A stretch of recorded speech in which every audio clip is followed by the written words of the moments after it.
lit it from the wrong end. It's a deep thing.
Shalom, shalom.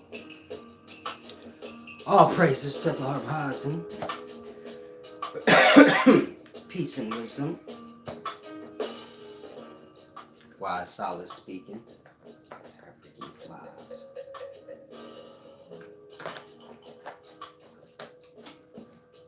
Wise, solid speaking. Welcome to Upscale Knowledge and Scholarship. Today I want to do this deep video. Excuse me. Divine Mentalist said this came to me in a dream once. I haven't explained anything yet. Shalom, shalom. I suppose you're speaking of the title, Event Horizon, or whatever you think of it. Normally, whatever y'all think of a thing, I always say it's incorrect. So here's how we get to the median line of it. Adjust y'all mind. Adjust y'all mind that I already got in my mind. Y'all don't know nothing y'all be talking about. And I came to that conclusion because I watched y'all before I even came. Just a thought. You need an example? Y'all have watched so many COVID-19 videos. Y'all don't remember who said what?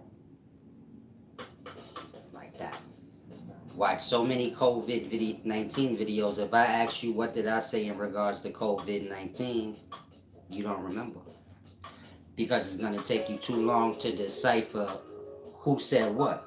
Because you watched 50 different COVID-19 videos of everybody's perspective of it. Now you don't even remember who said what, and you get it? Still not having any more clarity than you did when you first started. The point I'm making is when y'all flip-flop around like that, y'all are afflicting y'all own brain. It's the dumbest thing you could do in life. I guess that's why this is on here like that. So y'all can just flip-flop around. Y'all take things as an insult. Meaning when y'all measure up to a thing and I say it, then y'all take it as an insult. Y'all don't take it as a jewel. I'm not big on insults. I'd rather put my hands on you. I thought I already made that clear. You get it? So like whatever I say, I suppose you got it like adjusted at some point in your brain. Like he's like this. It doesn't matter what I want to think of him. He said how he is. I need to get in line with that. Y'all not used to people telling y'all how they is straight up. Meaning y'all not used to somebody saying I'll slap this shit out you. And I know that's not the political correct thing to say, but so that's how I flow. And so watch your goddamn mouth when you talking to me. From there, you just move forward. Like, okay, whatever I think of him don't even matter. He gonna tell me exactly how he is. In the daytimes, y'all don't respect that. I respect that still. Meaning, whatever problems you got, Let me know ahead of time. So that's my problem. You get to getting on my nerves too much. I'm old school. The parent gonna whip the kid ass. They not gonna keep going back and forth with the kid. It's easier to just force them. So I still move on old time morals. It's easier to beat the shit out of somebody and them oblige to what you saying than to debate and reason with them.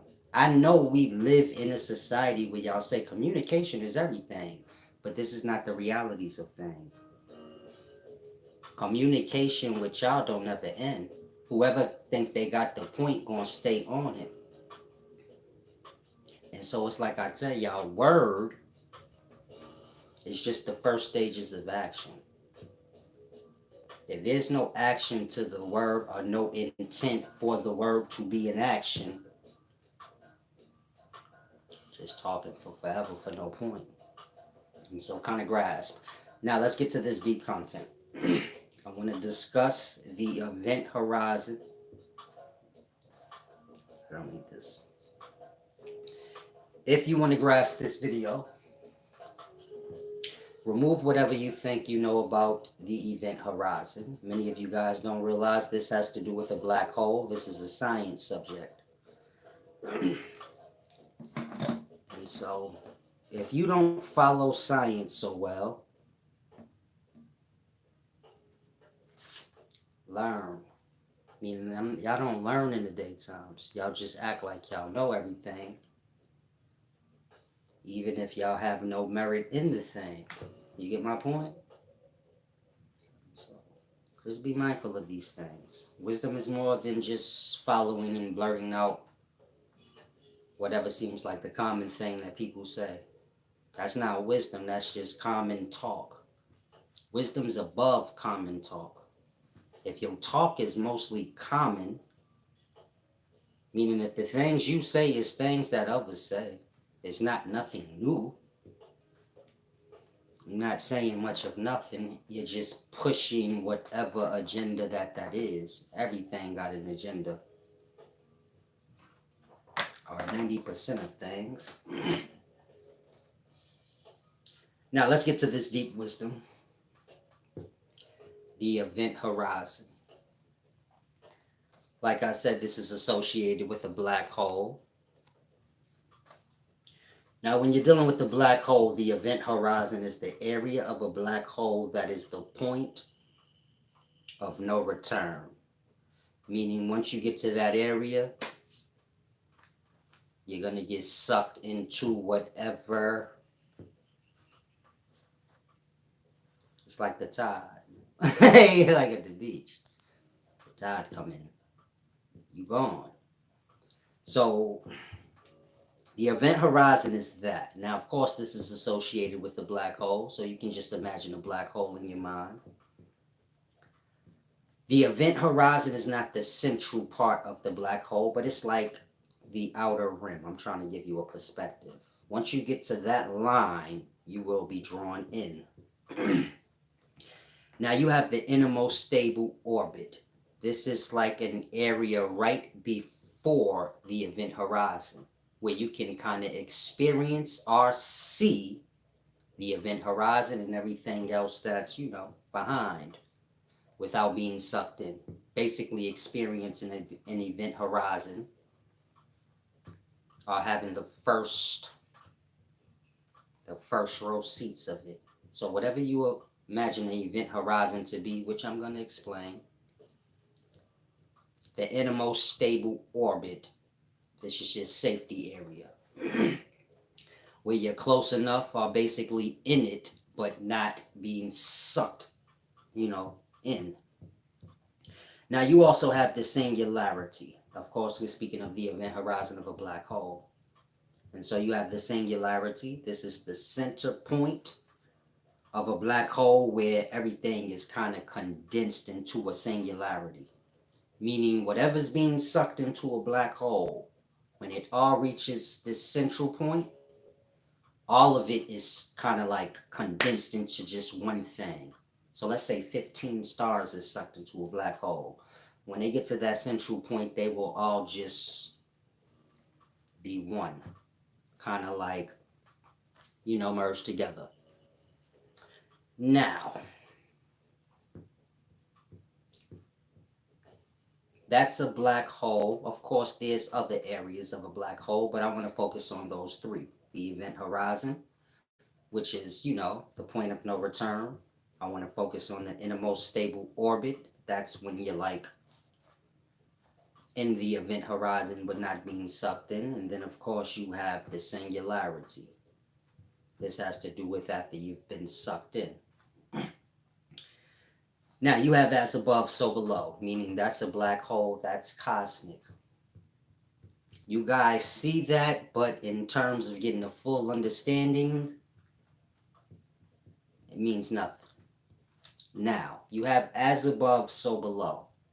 And so, what you guys see in a black hole, you guys feel in an orgasm. Meaning, you have an event horizon with an orgasm, you have the innermost stable orbit with an orgasm, and you have the singularity, where all the sperm cells are kind of bound into one substance. This is when the release. And so it's like I said, our universe is a body. Of course, we are the life forms inside of it. Galaxies, solar systems, planets, organisms, all the way down. A black hole is orgasm, meaning stars are not being sucked into a black hole, but they are being pushed out of the penis of the universal body. It's like I always tell you guys, all the stars up above that y'all see, these other are fallen, are like a man. He has the cells in the lower parts of his testicles. This is your pit. And so that's why it says in a lot of religions, don't follow the stars, or, you know, stay away from the fallen angel wisdom, because that's what that is. If you can grasp that the universe is a body, no different than yours, you're just a micro aspect of a greater thing. Now, if you're a man, the event horizon is the point of no return. Think like when you're having sex with your girlfriend. You reach that point where you can feel the orgasm is coming. You say, wait, wait, wait, don't move. But it's too late. And you know it's too late before you say, wait, wait, don't move. But you're like, I might could catch it. Now, you don't see none of this happening, but you feel it like, oh, I'm almost at the event horizon where I'm going to be sucked in or ejaculate. You also have the innermost stable orbit, like I said. When you're having sex, you have that area where you can stop and kind of be right on the brink of orgasm, but not. Now, of course, that area, you can't hold it. So, y'all will either spill over or the orgasm feeling will go away. Meaning y'all don't stay right in that area where you're about to come, but you don't. That would be your innermost stable orbit, and of course, the singularity is when all is pushed out as one substance. Now, you have black hole, which has its event horizon. You have this same thing within the self, which we call an orgasm. I use the man as an example because I'm a man. I don't know how a woman's orgasm feel, but I suppose it's the same. If it is, then correlate it. Now, what most people don't know is this goes deeper, meaning this event horizon. This not having anything to do with the black hole, truly, it having to do with something in life. Meaning a black hole and an orgasm are the same things, if you can grasp what I'm saying. It's just a matter of micro and macro, or macro and micro. On the micro level, you are experiencing a black hole. On the micro level, you're experiencing the black hole, and on the macro level, you are seeing that orgasm or what you experience, meaning feel. Now, you have sleep and awake. You have the event horizon in that as well, meaning you have the point of no return. in regards to when you guys are falling into sleep. You have that area you get to where you're basically gonna fall into sleep. Kind of like when you're trying to wake a child up and they can't, they have the point of no return. Now, of course, you have all the other things I said. Look at it as unconscious sleep. When you raise out of unconscious sleep and you become awake, this is like the singularity when all things become one. If you're lost, you have a dream. There's a bunch of people in this dream, places, you. But this is all a result of one individual, meaning your dream is a result of you. All the people in your dream, a result of you. They wherever they at in their own individual existence, not in your dream. All in your dream is there because of you. When you wake up, all that was in your dream is kind of, it's just one. It's just you. That's your singularity when all things is kind of being condensed into one frequency or one thing. So when you're dealing with sleep and awake, it's no different than the orgasm or the black hole with the event horizon.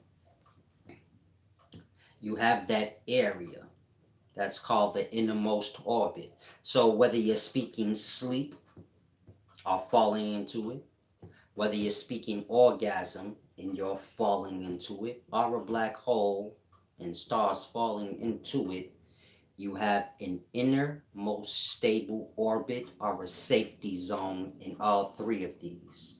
Meaning in orgasm, you have, of course, you can feel this. So you could say, all right, that if I can kind of get myself to just kind of dwell between before I orgasm and, you know, the build up like that. That's your innermost stable orbit. You have that area, sleeping awake, orgasm, and black hole. Now, sleeping awake is micro life and death.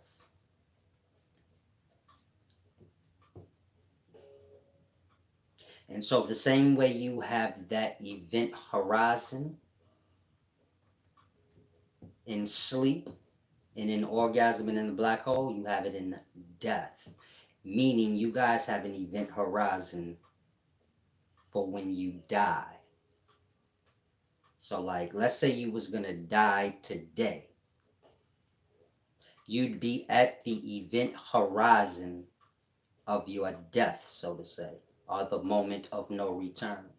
Now, of course, there's an innermost orbit of that as well, where you can just, the safety zone, where you can avoid getting sucked in. In this case, it'd be death, and you're no longer a part of life as well, so to say. So look at it like that. Same with sleep. The moment before you fall into sleep, but you're not technically awake anymore either. Sometimes y'all fall into sleep and you be there. You can still hear everybody, but you just can't seem to get up. You can't. You might even be dreaming at the same. Y'all ever had a dream and could hear what was going on around you while in the dream, knowing like, damn, I'm dreaming, but I don't feel like getting up. That's happened to me a few times. I don't know if it happened to anybody else. I never talked about it.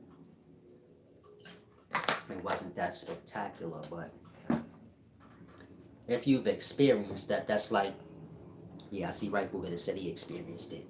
If you have, that's like that innermost stable orbit in terms of, sleeping awake. Kind of where you in a safety zone. You're not awake, dealing with people, and you ain't technically asleep, so you can still present. You get it? You're still present in every realm, so to say. You're present in the wake, you're present in your dream, and you're present in the moment, knowing like, yeah, I'm sleeping and dreaming, but I'm gonna get up in 5 minutes. I just need to finish this thought. Now, you have two parts of death. Death being the macro sleep. So we're gonna use sleep as an example. When y'all fall into sleep, you have unconscious part of sleep and you have the dream part of sleep. Dream is a part of sleep. It ain't a part of awake. So you have two parts of sleep, unconscious and dream. Now, when you're dealing with awake, we have one part, which is awake. But there's two parts just like sleep. Meaning the same way in sleep you have unconscious and then dream, awake is reversed. You have awake, which is like unconscious, the stable, and then y'all have like a dream and awake, where you're not, I don't want to say you're not in this life because you will be, but you know how when you're dreaming, you're not in sleep, but you are? Like that. You have like an existence, but technically you're in sleep, unconscious basically. Meaning, if someone knocks you out and you go into a dream, we wouldn't know. You just unconscious to us. Dream is a place in your unconsciousness. You get it? Right before you reach awake, there's like a pre-awake, or like I said, you have two parts of awake, just like you have two parts of sleep. Now, most of us never, we experience dreaming unconsciousness, meaning we experience the two parts of sleep. Of course, dream being like a gift. You ain't always gonna get one of those. Or you ain't ever always gonna remember it. It might get sucked up by the unconscious. You have to remember when y'all going into unconscious sleep, y'all are going into pigment, the watery abyss, the blackness. And so when you coming up out of that, you're not necessarily gonna bring everything with you, if that makes sense. You get it? You coming out of something that's sucking. Sleep sucks y'all into it like a force. On a mental level, it's pulling memory and whatever it can pull. That is what you are. Meaning, as a mind, you are memory and things that have to do with the mind. When sleep is drawing y'all in, it pull from that too. So when y'all wake up, you like, I don't remember my dream. It's like a battle.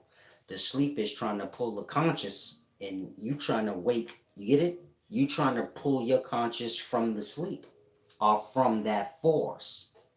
And so whatever you keep, you keep. And whatever it can get from you, I know it makes it sound like a war, but it's kind of like that. Like whatever the unconscious can steal from your dream, like it's gonna get what it can get.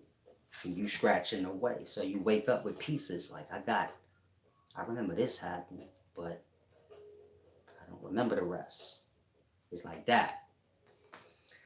Now, of course, when you're dealing with unconscious sleep, you have the two parts of it, unconscious and sleep. When you're dealing with awake, it's the same. You have awake and then you have not dream, but I have to use dream as an example.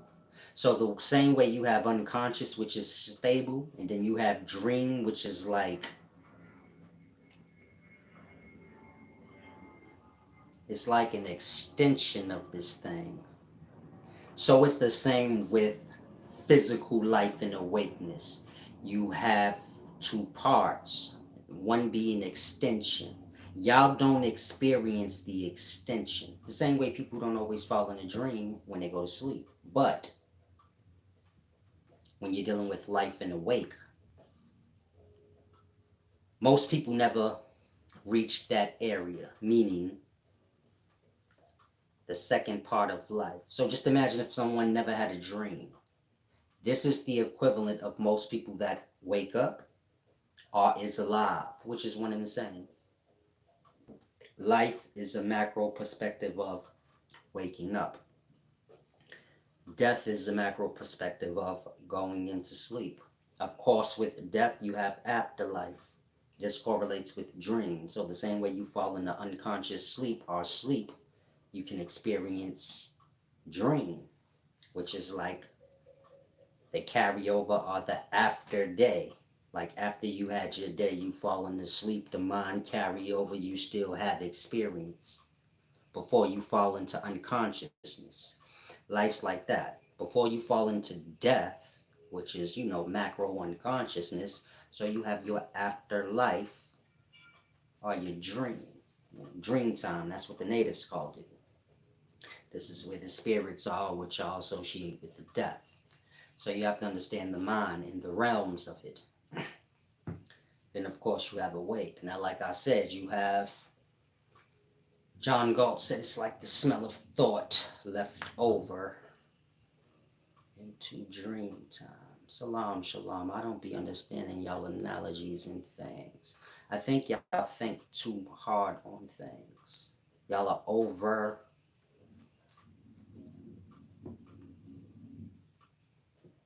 It's like I say, when you're dealing with wisdom, so you have to go through the build-up. If you're gonna learn karate, so more than likely they're gonna teach you some sort of discipline to get your mind intact with the practice so that you can, be the best you can be. The the the practice and the knowledge go hand in hand. You get it? It's like to have the practice without the knowledge, you're gonna be imbalanced. You're gonna have limits. It's like anything you learn. Before you learn how to be a mechanic, you go to school, of course. Before you get to the car, you kind of get taught the parts. You get taught, how to do the thing. Wisdom's the same. Y'all have to adjust y'all mental state, meaning y'all have to start with being aware of self. This is not a word that you hear. This is something you have to get to doing. You be aware of self and start to remove y'all problems that y'all have, like y'all perspective problems. Y'all be judging stuff y'all can just ask. You get it? Meaning a lot of y'all will sit here and try to figure me out. The mind's so dirty and cloudy, you haven't even come to a perspective in your brain where you like, oh shit, he right in front of me. I could just ask him whatever I want. You get I don't have to sit here making up shit trying to figure out, just ask him. Some of y'all mind all fucked up, you say. Might not tell the truth. You stuck with that guessing. Say it again. You're making up shit about whoever, that's just anybody. I'm trying to figure them out. You say, I don't want to ask them, they might lie about themselves and tell me anything. You're already doing that. What does it? You're not aware of yourself, so you don't care what you do to yourself. So the point I'm making is y'all fuck yourselves over more than anybody could ever. Y'all only get fucked over in life because y'all fuck yourselves over. And so it makes an opening. If you was on top of your shit and always aware of self, couldn't nobody fuck you over. Y'all think bettering yourselves is helping others. It's not. You know how y'all be like, well, I gotta be good, ain't nobody else being good. You got nothing to do with nobody else. Like that. Y'all think y'all being better is a matter of other people recouping this better, not you. And so, when you're dealing with wisdom, you have to adjust the mind. Y'all have judgmental problems, anger issues, negative issues, meaning y'all have fucked up lives and shit, so then y'all like desperate for everybody to. This is why if y'all hear something negative, y'all don't really care about facts and stuff. Y'all will just go with that shit, and then if it's wrong, it's wrong. That's how that happened. When your shit all fucked up, so misery loves company thing. You have to become aware of these things in self and adjust them. You're gonna see through whatever lens you vibrating on. If you got hurt and pain all built up in self, you're gonna see everything fucked up like that. You got a lot of women moving around like that right now. They done had their heart broke so much they see every nigga as they done with life. They say like shit's full of shit. Everybody, you get it? Them types, they done. It's their lens. You get my point?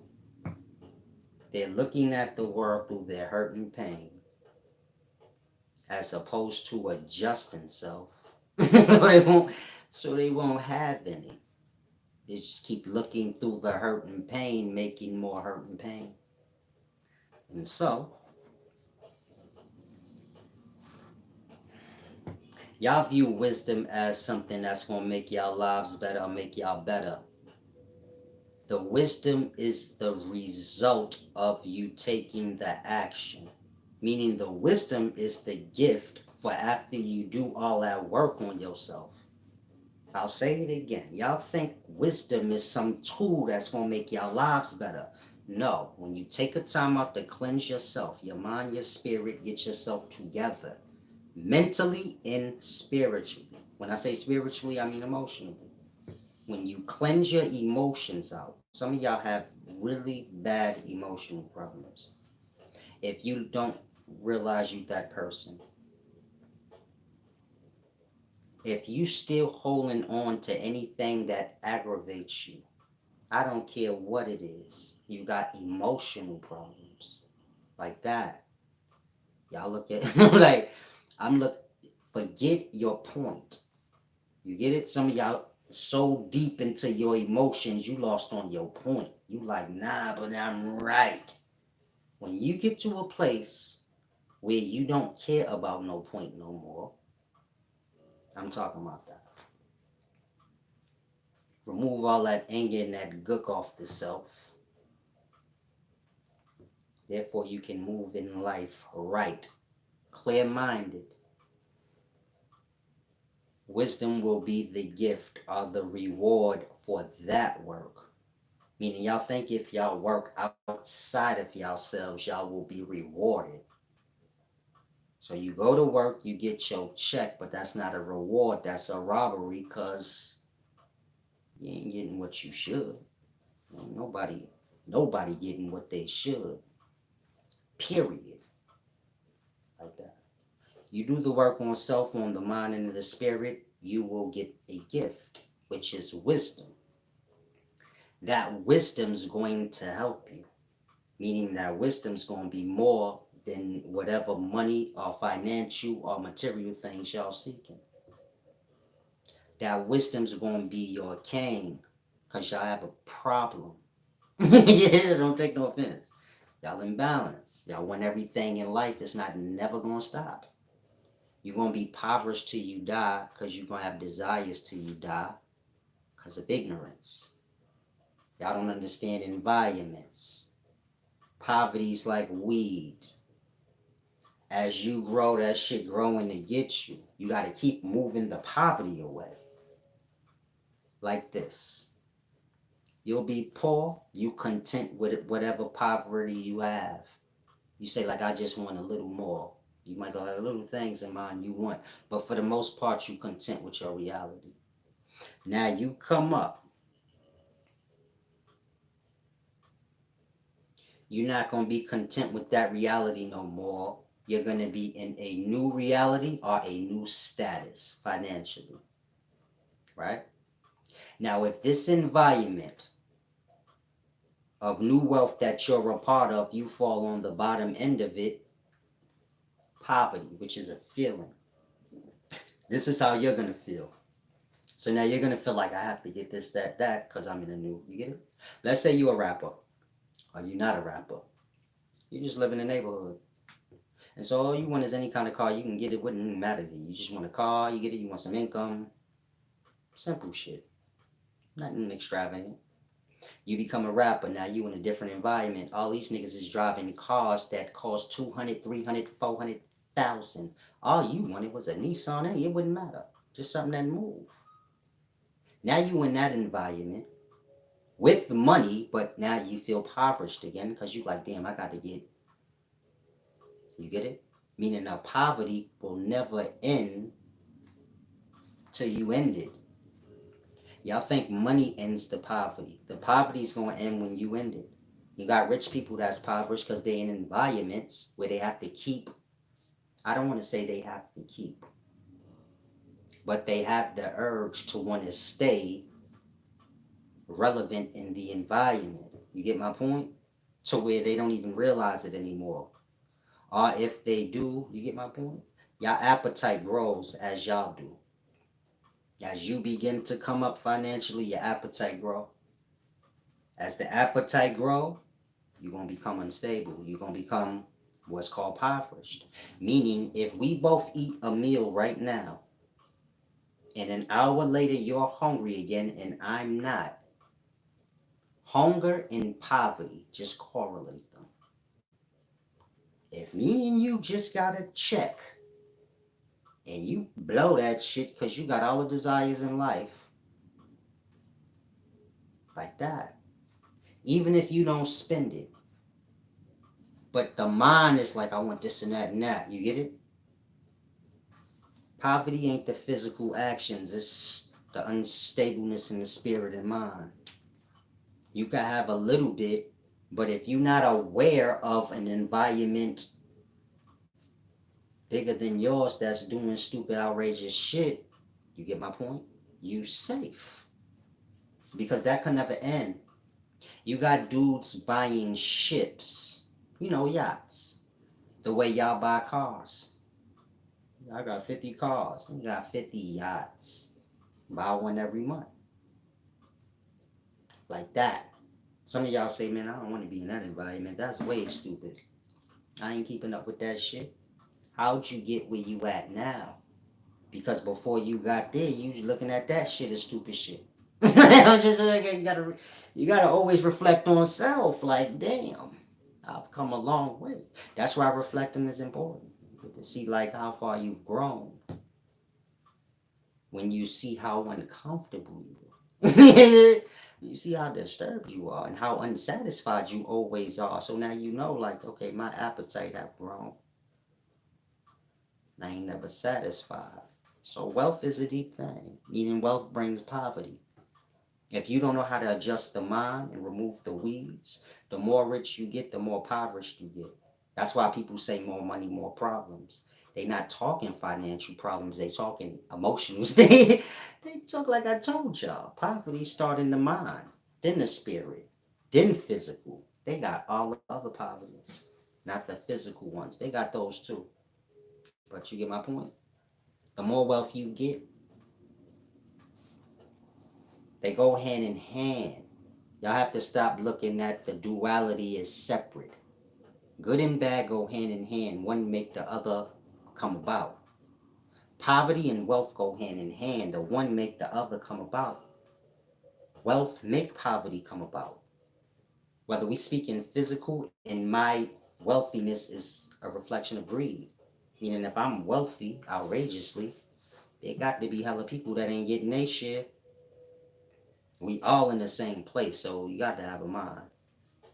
If all we have is a matter of resources being turned into product, it's still all falling the same. If I got an extreme amount of wealth, shit, like that, I'm creating poverty. And so they go hand in hand. But just on a spiritual level, forget the outside, on a spiritual level, the moment you come up in your finances, the desires grow. Once the desires grow, that's the poverty. You feel me?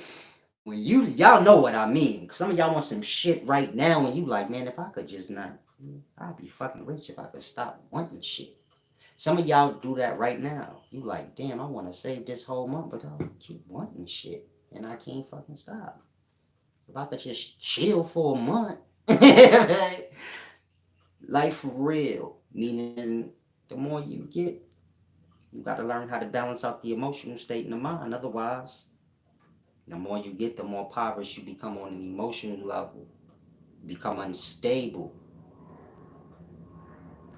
Y'all think y'all have self control, but that's just because y'all don't have enough money. That's the test. Like, this shit go deep. Like, y'all don't have enough money to act stupid and go crazy, but like, you want to see what a man really worth. Give him a bag. You want to see, like, how much control he got. Most gonna lose their mind. Whatever they can fulfill, they gonna fulfill it. And so, this would take a person to, their lowest places. And so, as I grow, I try to keep my balance, meaning I try not to go beyond the realities of the reality. You get my point? Y'all have adopted wealthy people's perspectives, but y'all are not wealthy. So now you have impoverished people who used to be safe, meaning there was a wealth in poverty. I'm sure y'all have heard this in the past if you older. Maybe not worded that way. I'm trying to think of the exact wording. But when I was growing up, poverty wasn't all bad. They used to say something like, I forgot. But poverty was a good thing in a perspective.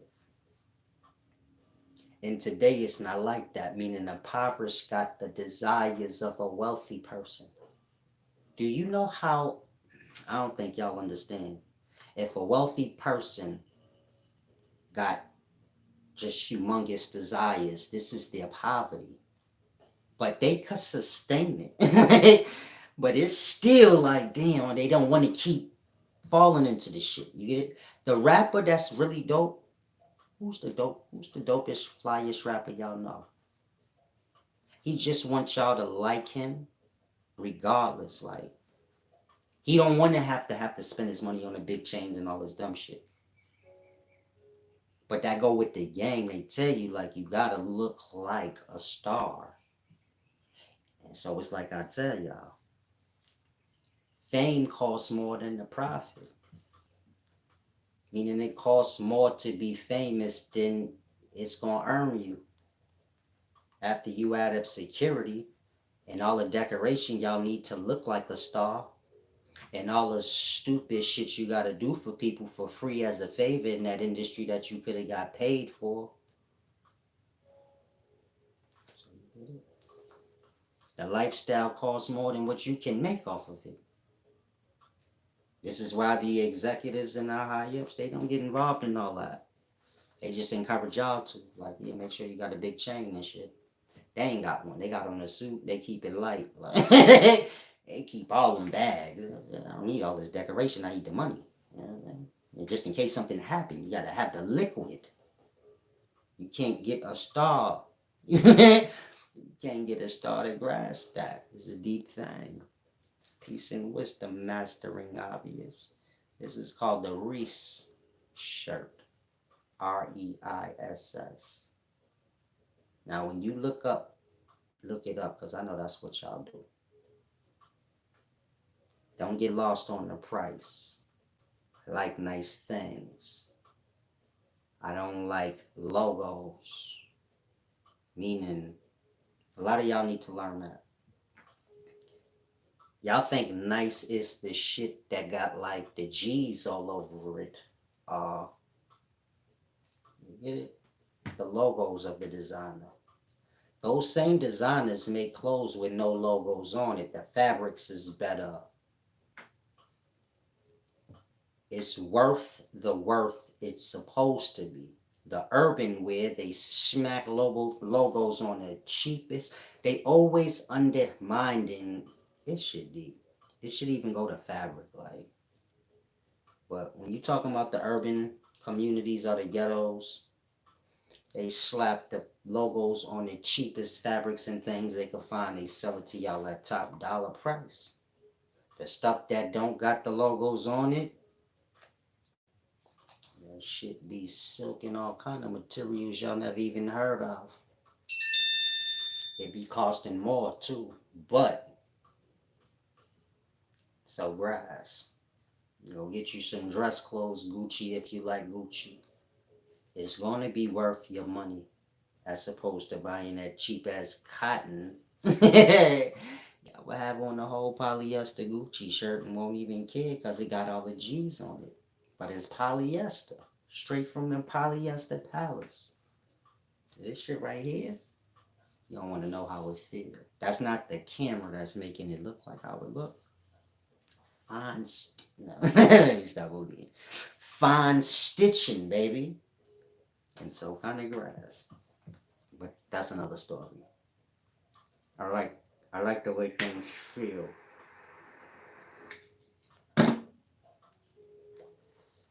Feels nice. So Silas, that's $150 shirt. That shirt better be invincible. Salam, shalom, brother. And this shirt $300. Don't disrespect me, Reese, nigga. I don't know what shirts you looked up. Block knit. Block knit zip.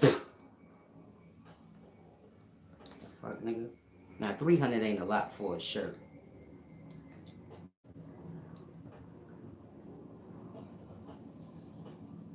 I say that because I'm gonna have this shit for the rest of my life. I'm grown. I'm not rolling around in the park. A lot of y'all have to learn that. You grown. You don't have to keep up with stupidity. You don't need a lot of shit. You need shit of quality. You grown. Y'all wear sweatsuits every day anyway. Meaning if you grown over 30, you wear the same shit every day. And you only get dressed when you going somewhere. So why you buying cheap shit for? You could have one outfit because you wear the same sweatsuit any fucking day anyway. Unless you going somewhere. So just buy one nice outfit, two nice outfits as you go. You gonna have it forever unless you're in an abusive relationship when you get in college and shit. Outside of that, whatever y'all buy should last forever. I got shoes from 10 years ago. They don't ever get they never get ran down because fucking I ain't playing kickball or nothing. So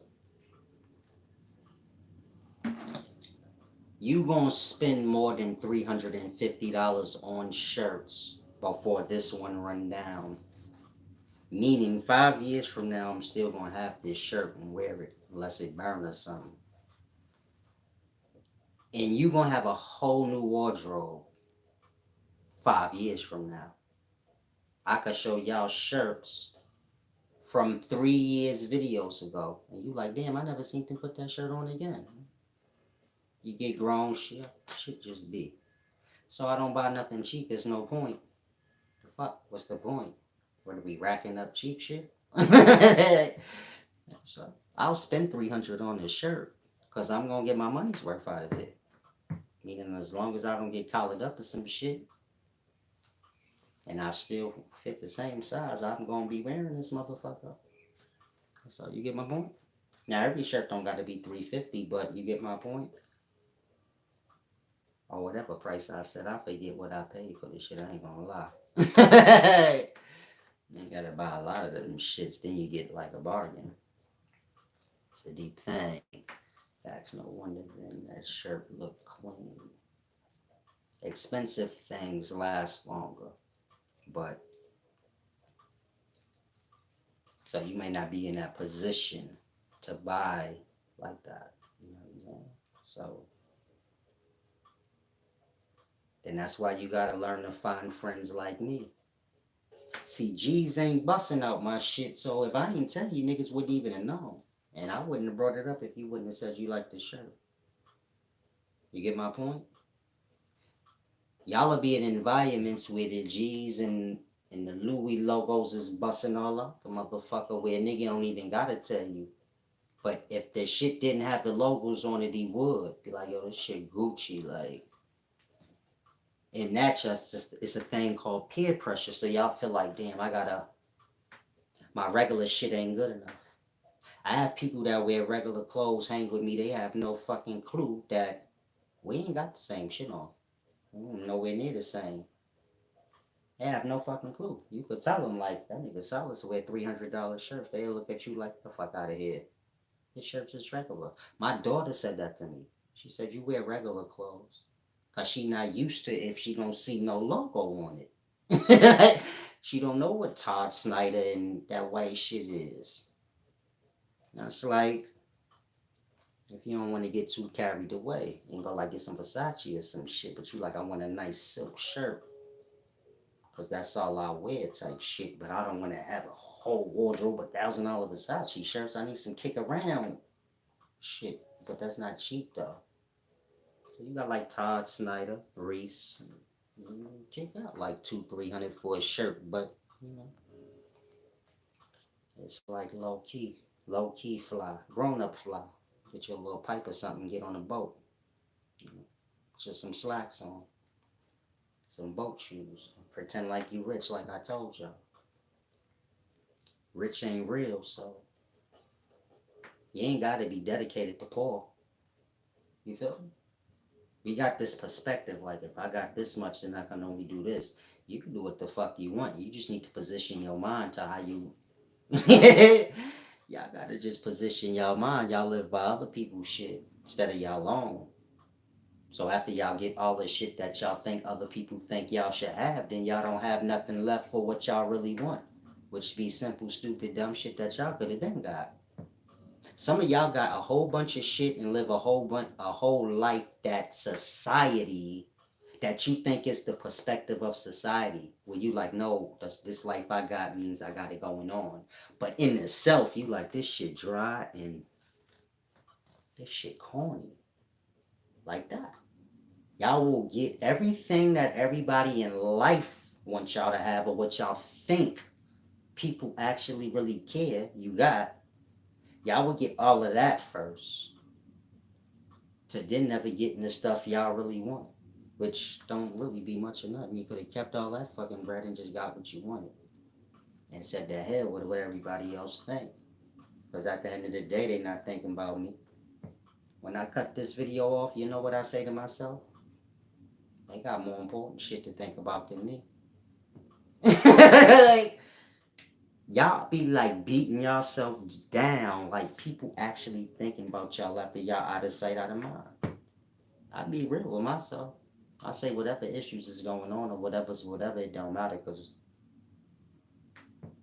they ain't thinking about they ain't thinking about me till they see me. So whatever you think, you like think like people think you broke. They ain't thinking about you. That's the truth. You might be like, yo, they teased me last week. They called me a bum. I gotta get my shit together.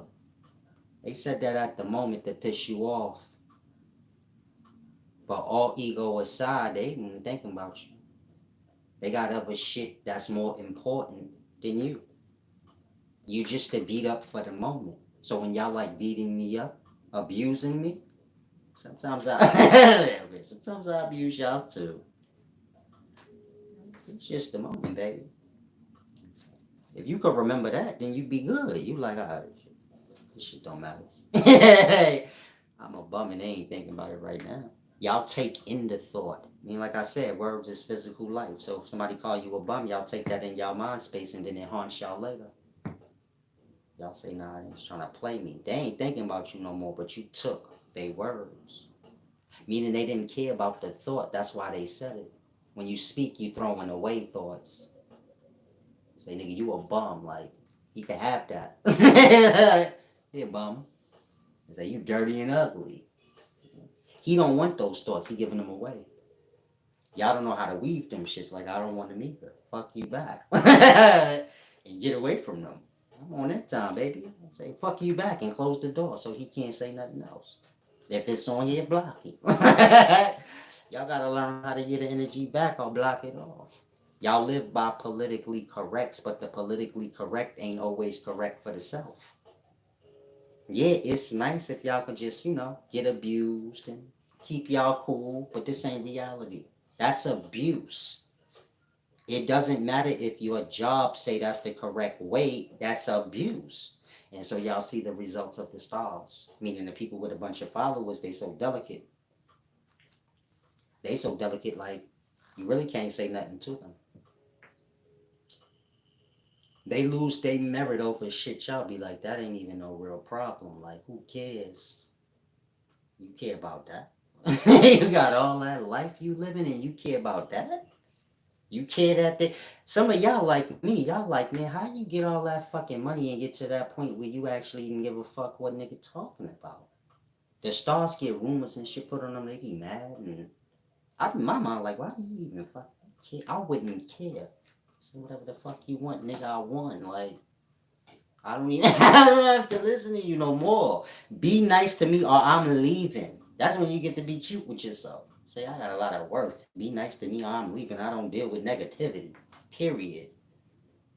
Niggas be caring, catering. Like, no, let me explain myself. Stressing their brain out. Ain't that deep. People gonna beat you up if you let them. And so learn how to dodge that shit. Somebody saying negative shit to you, they trying to get rid of the gook out their brain. Don't take it. Negative words is ugly, nasty thought. So this is why y'all be like, I just need to talk out. You want to talk all that dirt. You get it? That's what I'm saying. I need somebody to cry on my shoulder on. I need to talk to you so I could cry on your shoulder. That's like they want to put all the dirt in their mind on you. And so you got to be strong for that. Now, I'm strong for my kids and family members. But if you a stranger, you got to keep your dirty mind to yourself.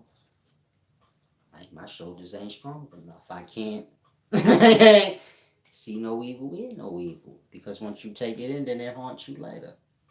I take your insecurities, but I don't want them. If you're around an insecure person too long, you're gonna take their insecurities because they're gonna keep speaking it out to you. Then it's gonna become a part of your mind space, it's brain cells. Next thing you know, you insecure. Now you looking at stupid shit on your own self. Like, what? You messing with a chick, she insecure. She go get fake titties. Now you as the dude, you looking at your gut like, shit, that titties look nice. Now I don't know. She might leave me. Now you getting the tummy tucking weird shit that no man even need to be doing. Like that. Insecurity spread. It's like a virus. Poverty too. Poverty being a thought when you want a whole bunch of shit that you know ain't worth nothing. And so kind of grass. Joe Six Pack, salam, shalom. He said that makes sense. Spent all his bread on what I thought society wanted me to have. Man, we all live and learn. Some people don't get off of it. You get my point? You might hear a lot of gangsters in today's times. I heard Wallow. What's Wallow last thing? We live in weirdo times. Y'all have a whole y'all. It's probably 87 people named Wallow, and some of them lit. Y'all still a living name. It's more fake Solaces online than fake Michael Jacksons. Sometimes I have to wonder, like, how lit am I? I know the algorithm. I know the algorithms is controlled. So how lit am I? Cause motherfuckers steal everything I got. Hairstyle, my name. Again, it's a bunch of Solaces online. When did this start? Y'all didn't even know that word when I came. Y'all was like, y'all thought Solace was a name. That's why I know y'all didn't even know that word. Like, y'all was saying it wrong. So lace and all kind of. I said, damn, they ain't never even seen that word before. You could Google Solace. Watch how much Solace shit pop up. And so grasp. Shit deep out here. Just pay attention, you know. Y'all will still a living person's name. But what I was gonna say is Wallow. I forgot his letters, our numbers. But Wallow, and I heard somebody else say it, but I can't remember. They say they got to a point in their life where they realized they was fake gangsters. Meaning ain't no such thing as a real gangster. You get it? You just mimicking some shit that you seen on TV, truly. Because the real gangsters don't be dealing with niggas if they ain't. And when you a little kid getting intrigued by this shit, the gangsters ain't dealing with you. You just a kid. They tell you that. Man, get the fuck out of here. You just a kid. You know? Pull up on them like, I'm tough too. Let me go. Get the fuck out of here. You 7, man. You gonna do everything wrong. Get lost. But you like, nah, I like them. So then you go watch Boys in the Hood and shit. You go watch what you can get close to, because the real life gangsters, they like, get the fuck out of here. I know your mother. Don't make me go tell Miss Woo Woo Woo. She come whoop your ass. She the real gangster. So when I was growing up, the gangsters knew your mama. You didn't know your mama was gangster. But they keep telling you, like, nah, man, get the fuck out of here for your mama come tripping. So you like, damn, why the Fuck they worrying about my mom's for? Your mama shooter, my nigga. She go to work and you don't even notice. She done shot about 3, 4 of them niggas, collared them up. Stay the fuck away from the boy. Back in the day, a woman was like, bitches was cold. You gotta say it that way. And back in the day, bitches was cold. They husbands taught them shit. Got killed, went to jail, whatever the case was, they was cold though. They daddies showed them how to shoot, whatever the case was, they was cold blooded with it. And if you play with their kids, man, they come outside, they'll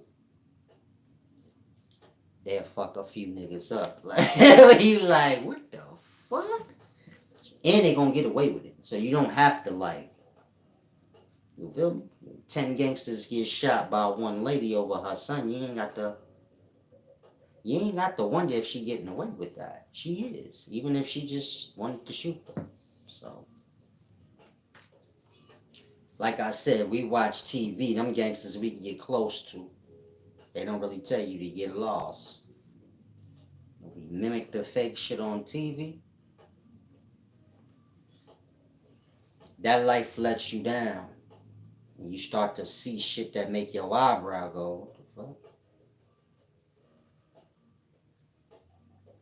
And so most men, when they get a certain age, they realize, man, that life is a lie. Like, everything I thought it was, it ain't actually that. It's the reverse of that. But it's like I told y'all, the streets ain't about doing crime and trying to get away. And if you get caught, stand on your square. The streets is about getting away with snitching. You know? Meaning all niggas out there snitching. And I had to get to a certain age to realize that this shit is about a whole bunch of goofy ass niggas around me that tell and do whatever tricks and schemes and weirdo shit they can do to get away with the dishonorable shit they do, and it's spoken in reverse. Like, you get my point? So it's deep. Y'all honor Alpo. Y'all don't even give a fuck about Wayne Perry. I'm not saying neither one of them honorable, but you get my point? It's spoken out like from the way we speak. So Wayne Perry's supposed to be getting the honor, and his kids should be alright, and they should be getting opportunity. But y'all know Alpo and Paparazzi Poe. You get my point? Y'all don't stand on what the fuck. It's not even a matter of stand on. It's almost like completely go in reverse of what they say. And so you become a grown man and you look back, you get a little disgusted with the streets. So like I said, you hear people like Wallow and others kind of trying to tell y'all like that lifestyle is bullshit without disrespecting too much because you come from it. So you gotta have a mind to know it can't be that hard to get caught up in it. Meaning whoever stuck where they stuck at, and you know you came from there, so you was like them at one point in time, so you can't get too lost. You gotta look at it for what it is. People gonna pull out of what they pull out of when they get there. Some people get there, and then they ain't got no influences to, go. Meaning you can get to the place where you like, man, this shit all bullshit, and all these niggas is full of shit. But if you ain't got nothing else, you ain't got a cousin over here doing something or uncle over, you get it? You stuck with that shit in your mind, like, well, I gotta figure out how to maneuver with this. Then you be locked in. Then you be back and forth going through the hardships of that life. So it's deep. If you older, man, that should be the only job you have in life. Just tell the young niggas that shit is a lie. Simple. Like I said, the streets ain't about not snitching. It's about snitching and getting away with it. And if you think it's not about that, you gonna be like me, nigga, a pawn. Meaning if you out there and you like, nah, I'm standing tall, I'm real, you gonna be that. They gonna make you that. That's what that's for. Everybody that look like they standing up and ready to stand on what they speak on, get sacrificed out. You just had the bozos left. They're just gonna be like, yeah, that nigga was real, or that nigga was fake, like that. And so, if you real out there and you like, nah, I stand on my square, you gonna be the sacrifice. You by yourself. And you gonna be in whatever fucked up predicament you is, looking like, what the fuck? Everybody can't bounce back. It's a deep thing. So if you're playing out there, better find a new sandbox to play in. Now there was something I was trying to break down before I kind of wandered off. If y'all have any questions, y'all can ask. This video, I'm not actually done with it. I wanted to explain to y'all how you get. Damn, I didn't even get nowhere with this video. I may have to put it on the private channel. But that innermost stable orbit that I was explaining, that's associated with the black hole and orgasm, sleep and awake, which is, the micro perspective of life and death. How all those things have the same event horizon, the same innermost stable orbit, and the same singularity. You may have to rewind the video. Now that area or that safe zone, that innermost stable orbit, this is spoken of in the Far East teachings called Nirvana or Moksha. And this is that heavenly place of bliss, Like I said, orgasm and the Kundalini, which is where y'all get Nirvana from, Kundalini teachings. I did a video explaining how the Kundalini has to do with an orgasm and some other deep things. So you have to understand that.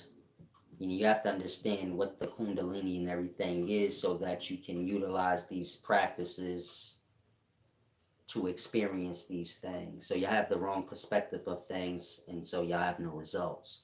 But the Kundalini has to do with an orgasm. Now, as I just explained, an orgasm correlates with a black hole in the event horizon, and that innermost stable orbit or that safety zone. Of course, when you're dealing with life and death, right before you fall into death, there's that innermost stable orbit where you don't fully get sucked all the way in like a black hole. So it's the same with the wake. When you're waking up, there's an innermost stable orbit where you don't have to be sucked into awake. But you get it? Being awake on a different frequency. Kind of like when y'all sleep and y'all dreaming, it's the same realm, but like a different vibration. So you experiencing things in dream and you ain't experiencing nothing in consciousness, but they're both in the same place. Look at awake the same way. You have awake, and then you have an innermost stable orbit of awake. Awake being, fully pushed out into awakeness or the life. And the innermost stable orbit being like a safety zone. This is the nirvana or moksha that's spoken of. Meaning, you can use an orgasm to understand the feeling of this place. Right before y'all release an orgasm, that stable orbit where you like, wait, don't move. And you can feel it though, like I'm like orgasming, but it ain't come yet, but I'm here. The feeling of an orgasm, that's a reference of the place. Of course, when you're dealing with a black hole, the innermost stable orbit has a color. It's a literal place. Meaning when you're dealing with a black hole, the innermost stable orbit, the event horizon, these are areas of a black hole. Places.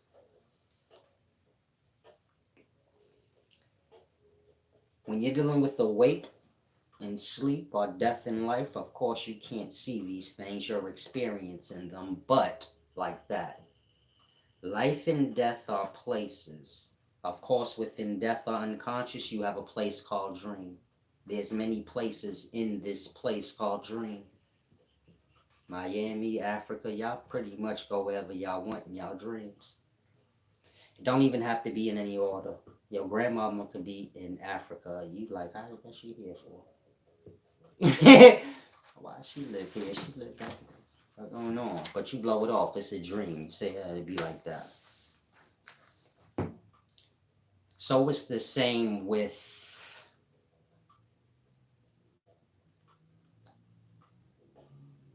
right before awake or life. So you can look at death or sleep as layered. So you have dream, nightmare, everything you have before you hit nothingness or unconsciousness. Look at awakened the same way.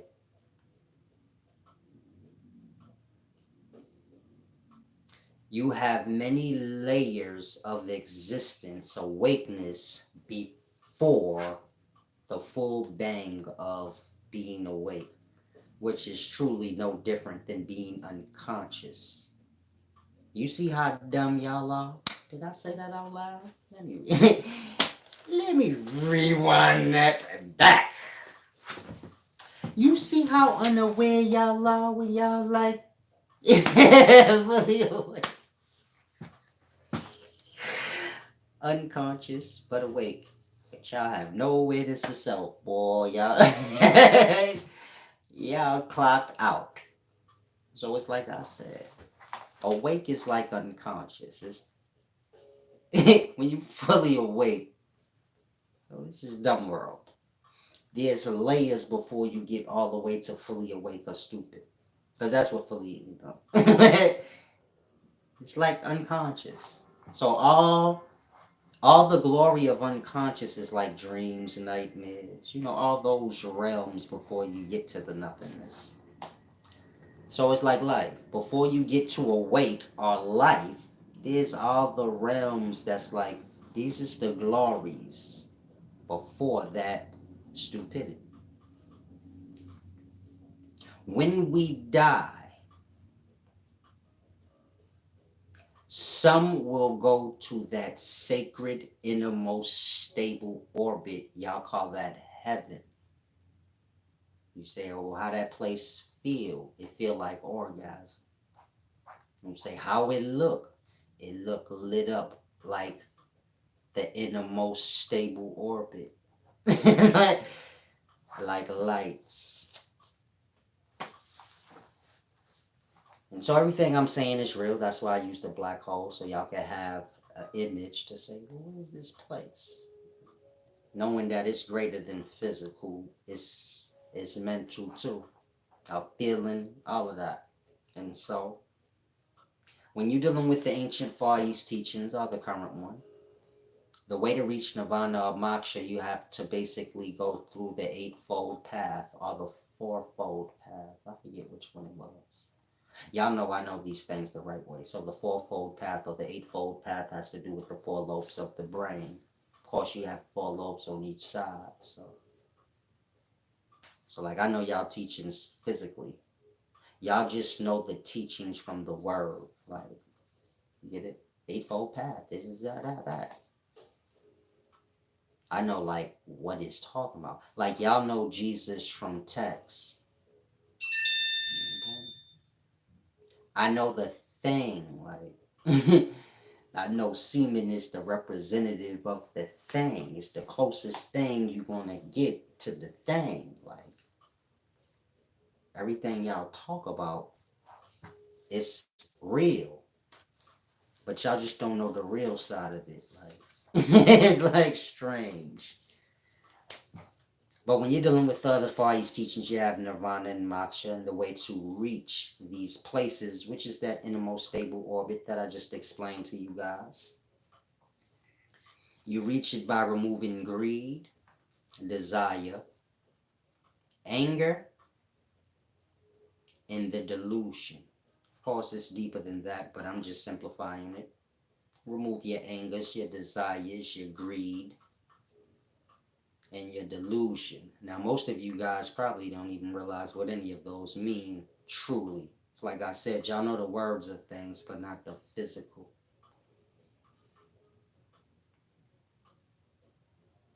Y'all desires is y'all greed. Like, y'all have things y'all want. You get my point? For no reason, though. You just want it.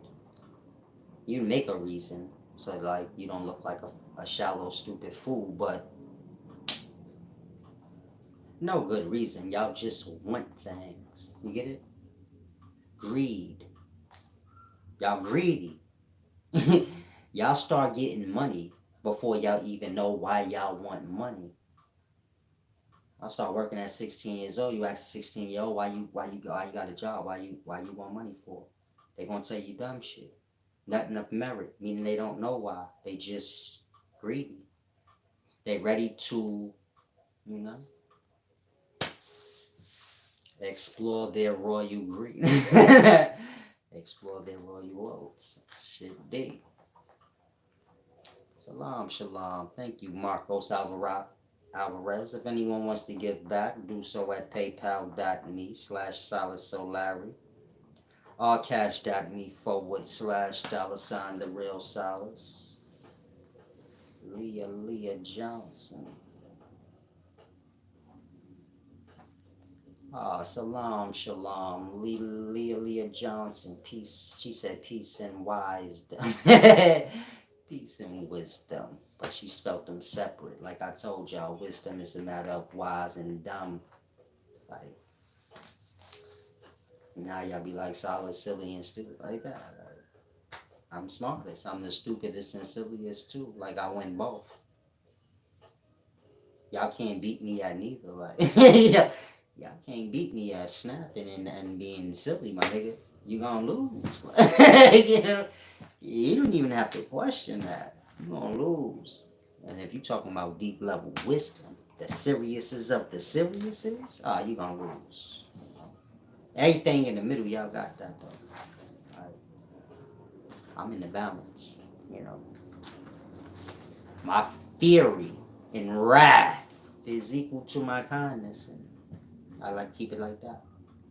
Ain't about being one thing. It's about being of equal measure. You get it? So y'all say like Solace, mean that nigga crazy. As long as my niceness is of equal measure, right? As long as I got a pretty smile, then that mean I don't frown enough yet. Get it? So this is why I look young and y'all look old and shit. You know, it's simple. He's not bothering y'all. Now, if you into health and shit, I'm the guy you need to truly be following. I mean, unless you about to show me another 40-year-old that look like 20 something, then y'all tell me what y'all talking about. And it ain't a look. I already challenged y'all. We can go to the hospital. We can go live. Whoever's pumping health, hey, let's see if your shit real. My shit real. I don't get sick of nothing. I'm like an indigenous man. Indigenous people don't get sick until they meet colonizers. This is why if you like watch indigenous tribe videos, there's one on YouTube. The little 6-year-old boy parents got sick. They was gonna kill him. They said he was he was playing with the spirits. But they understand spirits like I do, meaning they understand sorcery, like the mixing and merging the roots and doing sorcery.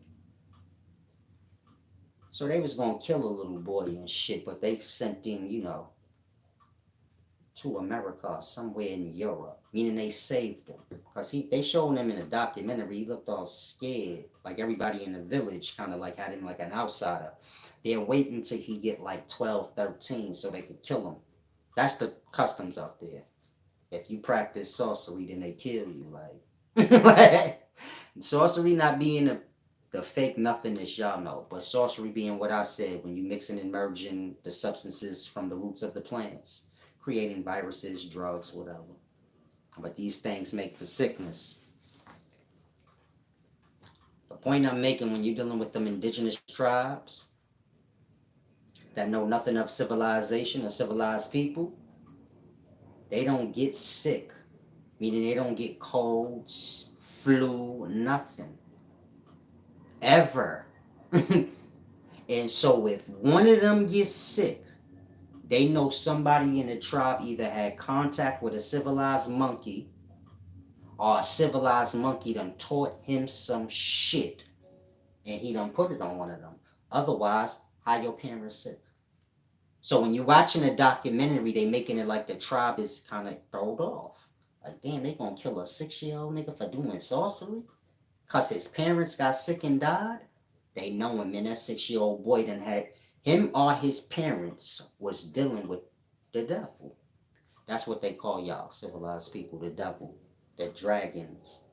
You know, y'all virus filled. As soon as they come into contact with y'all just giving them viruses and shit. Just from breathing on them.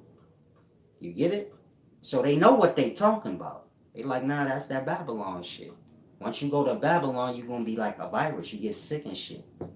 So they don't want nothing to do with us. Like, keep them niggas the fuck away from us. They walking. It's like I said, man, germ cell thing. So they say, man, motherfuckers is germ cells. They germs. You speaking of civilized, man. And so they was right to kill a little boy, but y'all don't understand that. Meaning, if you watch the documentary, so most people will say, nah, they was sick. They wanted to kill that boy. Now, how did that boy get to Europe? In the documentary, his parents got sick and died. The tribe accused him of being a sorcerer. So they waiting for him to get a certain age to kill him. Now, they do this because they like, we don't get sick. So if his parents got sick and died, this somebody fucking around with colonizers are the civilized. Of course, he's denying he don't know nothing. Somehow, they got him out the tribe to Europe. That part. The tribe know what the fuck they talking about. Otherwise, how he get to Europe? He knew somebody. That part. This is before the documentary's being recorded. But this is transpiring when there ain't no documentary. He gonna be dead. That part. If you got a problem with some white Europeans coming to get you, or they don't even know you exist, like that. How white people even knew he exists in that tribe in Africa and they was gonna kill him? How they even knew that? That part. The tribe on they shit. They say we indigenous, we don't get fucking sick. You don't gotta question nothing or nobody. If the kid 4 years old and somebody around him gets sick, kill him. He know that shit. They on that. When they say he know that shit, they mean he know the simplest shit in life, which is mixing and merging shit together and causing afflictions. Y'all don't understand how easy this shit is. We talking, y'all got this shit in y'all cabinet. I mean, y'all got Clorox, cinnamon, nutmeg. Y'all got the smells, the candles, smells. Smells is your first drugs. Meaning y'all don't understand you don't need drugs to get high. You could just mix smells together. Shit'll make you sick and vomit. You could do the same shit with smells that you can do with drugs. Make a nigga vomit, make a nigga high. You just gotta know the alchemy of the smells. Like if I mix this smell with this smell, it'll fuck him up. If I mix this smell with this smell, I'll knock him out like chloroform. It's alchemy. The nicer you are, the farther down into the life form you could go. Meaning, we talking air. You nice with air. You say, I know shit smell. I don't want to say too much. This shit easy. So like shit smell. I don't want to say it. But the shit work like reverse. So you got dark liquor, you got light liquor. You got daytime, nighttime. You get it? Like y'all say, you got light, you got brown. The light make you hype. The light make you hype. What y'all say? The dark, the brown bring you down. Y'all talking liquor though. Like the darker liquor make you a little down. The lighter liquor make you up. Again, light, dark, up and down. I don't want to say too much, y'all will figure it out. Then y'all start to afflict each other. And so, like I said, they knowing, like, man, if somebody got sick, there's somebody that's practicing. And so the point I'm making is, I know my shit. And so that's why, however a 40-year-old person supposed to look, I don't. And that's why I don't get sick. And that's why I got a cold ass 8-pack and all that shit. And so if that shit don't mean nothing to y'all and y'all talk health as much as y'all do, then what the fuck are y'all even talking about at this point? Again, is health is important to y'all. And I'm 40. So you might be like 27. And you go look in the mirror at your fucking self, nigga.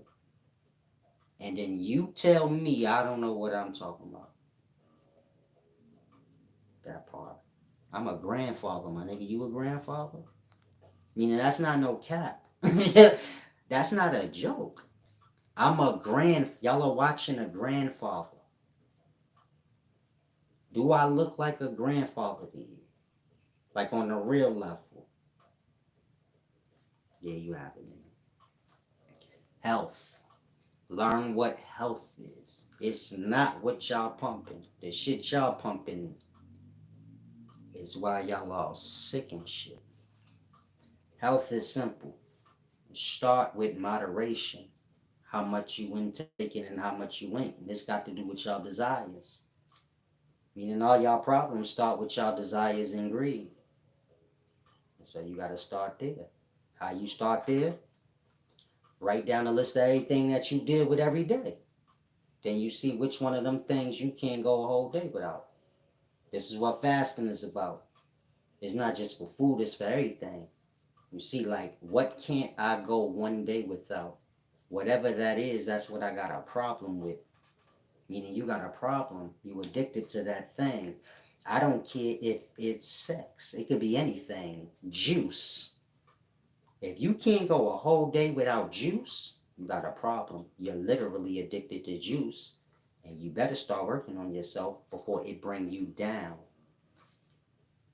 And so, the same with your love.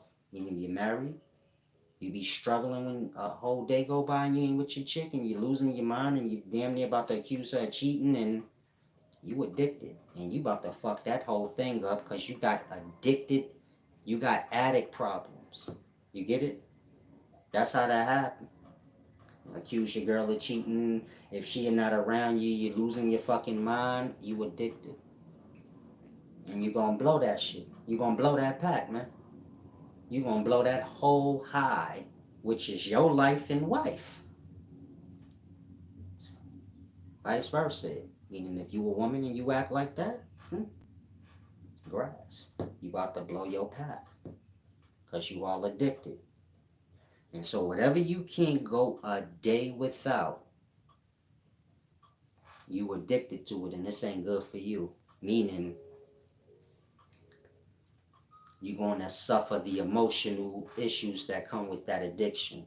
And you're being bound to the thing like that. And when you feel like you're in jeopardy of not having it and all that, you're going to get it. You're going to lose yourself more and more. And that desire going to grow more and more. So this is how y'all end, how relationships end, and y'all still be all bitter and attached. So try and rise. John Galt said, money, wants, needs, desires. Eat that chart.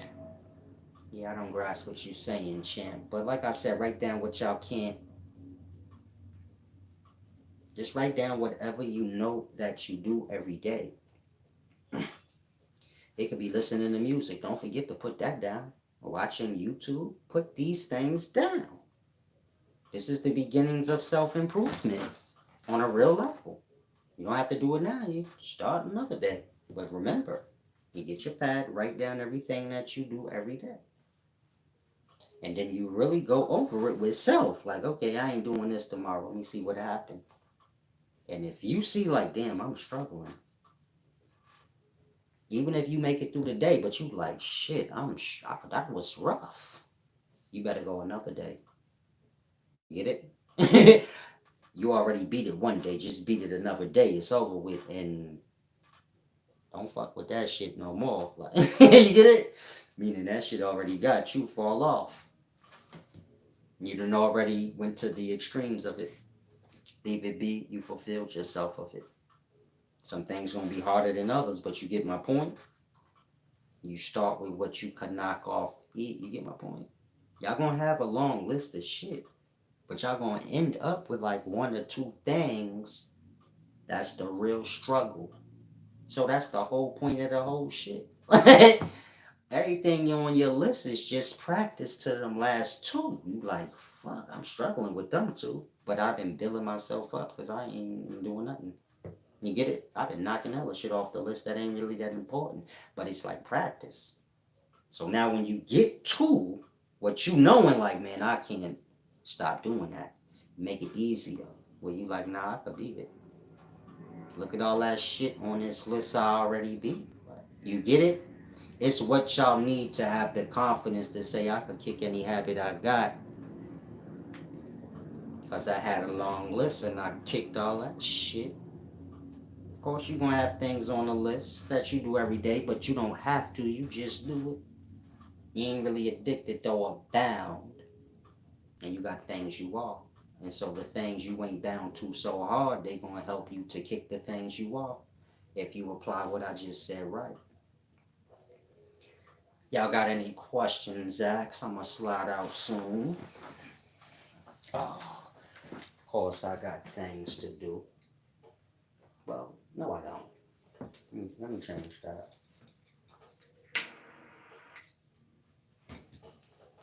I had some things that I have to do. But like most of y'all, do as I'm about to do. Fuck that shit. Leave well enough alone. Meaning, when you get like 39, 40, 35,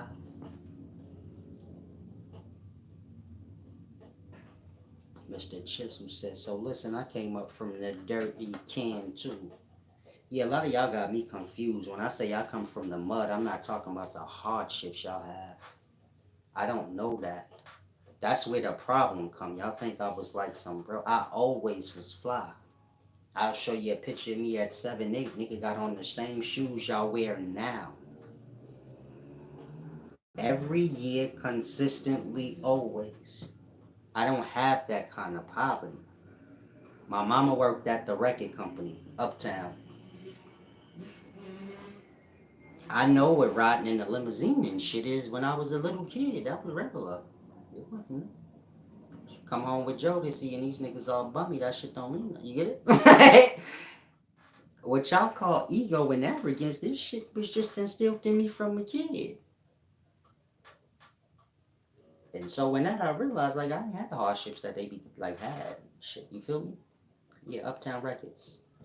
Andre Harrell. And so my hardships is like selling dope, busting guns, gangs. I'm not talking hardship like I had the dirty clothes and the dirty shoes on. Hell no, I don't know nothing about that. I ain't saying nothing wrong with that. I'm just saying a lot of y'all associating me with that. So when y'all see me fly, y'all be like, stylish changed. And in my mind, I'm like, what the fuck they talking about? I showed them a picture of me in 2001, iceberg down, flyer than I am now. What the fuck are you? The fuck are you talking about? That don't even matter. And so it's deep. Meaning some of y'all got poverties beyond what y'all can fathom. I'll be bringing up shit that don't matter. I live in like New York, so niggas fly out here. Don't nobody even want to hear that shit. Like, you feel me? Like if say like Solid wear $1,000 shoes.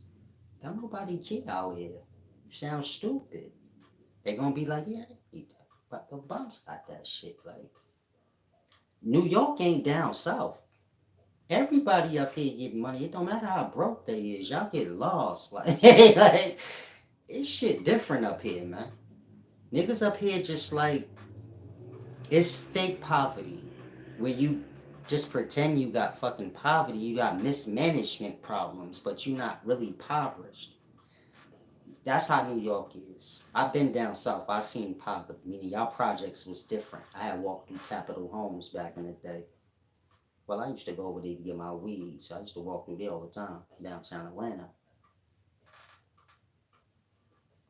Yeah, them shits like the slave back houses still. Like just a little flats with fucking clothes and clothesline and shit hanging up. Meaning that's how the slave plantations look. Master house be where it be. And then towards the back of the house you had like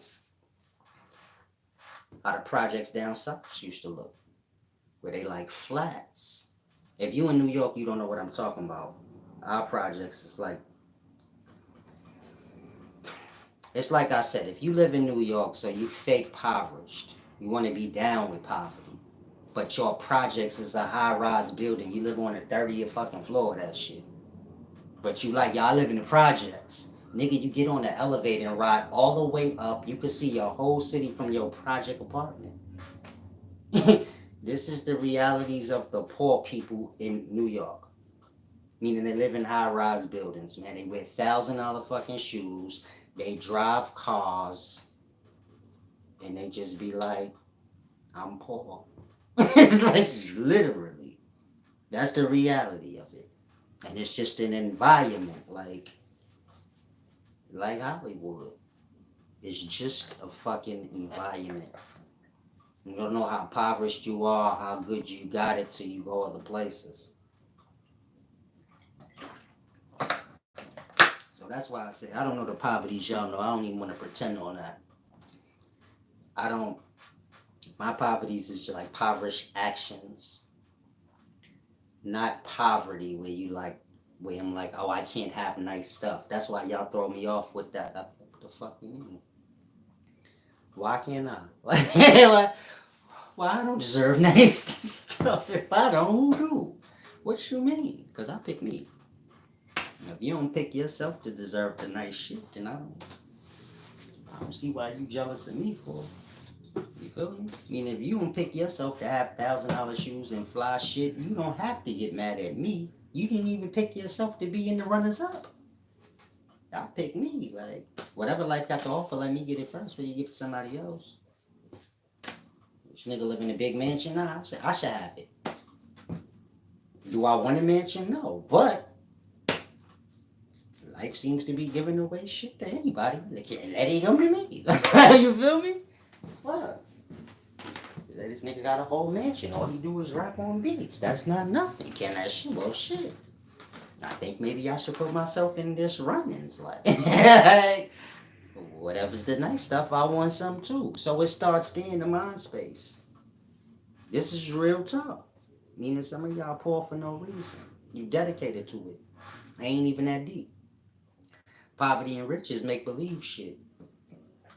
So once you grasp that, this is when the poverty ends. So y'all have to feel like, nah, I'm supposed to have dope shit. Like, it starts with what you place on the I am. Like, so if I ask some of y'all, like, yo, you a drunk? So even if you be like, nah, I ain't no fucking drunk, but you drinking right now. In your mind, you like, yeah, I'm a drunk, but fuck you, nigga. If I say, yeah, you smoke bud, like you say, oh, Solace, you smoke, you addicted to bud, I'd be like, yeah, I am. You see like how I put that on the I am? That's why I'm addicted to bud. You get it? I use it myself because y'all got too many emotional problems. Like, you get it? Y'all are the farthest thing from perfect, but act like if a snitch a stain of being shown that you ain't perfect gonna make a difference.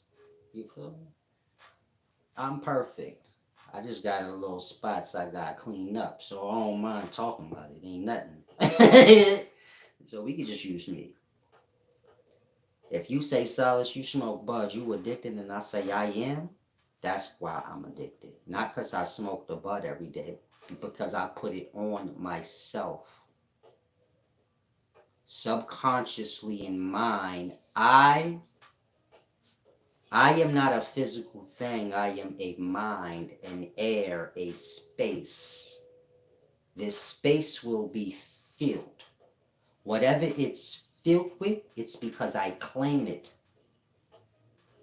As mine, I'm claiming that I'm addicted to weed. So as mine, weed is a part of me. It's a part of the I am. That's why you're addicted and bound to it.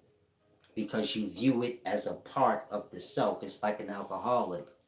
Subconsciously, they view the self as I am a drinker. And so it becomes a part of the space. And so you have to decide what you are and what you're not.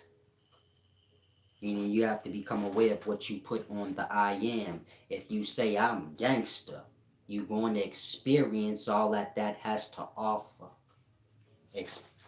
Experience. Hoes, nigga. When I was young, me and all my friends, same shit. I'm gangster. All of us. You know damn near every nigga I grew up with got bullets somewhere in his ass somewhere. All niggas.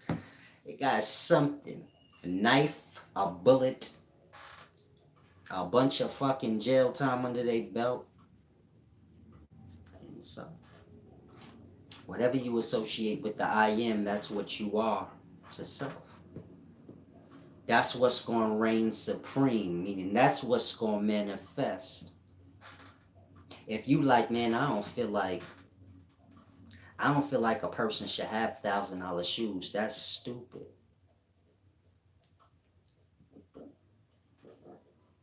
You placing poverty on yourself, meaning you have to get the mind beyond your realms. Meaning some of y'all, this is not about $1,000 shoes. Please don't get lost on that. I'm making a point that's easy to make. There's realms where $1,000 shoes don't even it ain't even on the scale of measurement. It don't mean nothing. You get it? Like that. I don't want to get to a place where I say, man, I'm a wise man. I shouldn't have a Lamborghini. Now, I have no desire for a Lamborghini. You will never see me with one.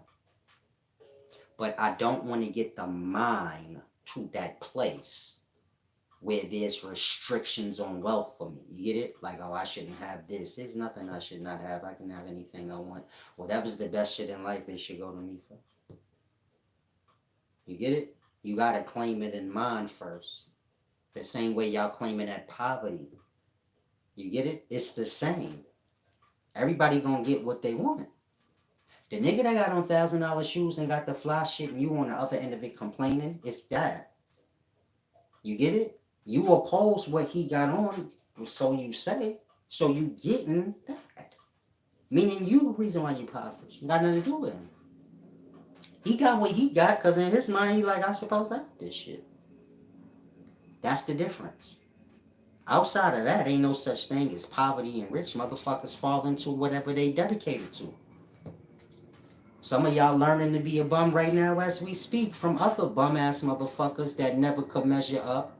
And so now it's their job to bring everybody to a bum level so they can feel like they can exist. Otherwise, y'all will all be balling out and surpassing these bozo motherfuckers and looking at them like you a fucking bum. You been on the same level all this time, nigga. You get it? And so y'all be brought down to like be bums and broke and you get my point? Falsehood, stupid shit. Y'all become dedicated to the shit y'all want nothing to do with. Like poverty. And so African flies. Try to be mindful of the things y'all associate on the self. Try to be mindful of the things that you feel you should have. I went through this. Everybody, I suppose, has went through these things. Where you might have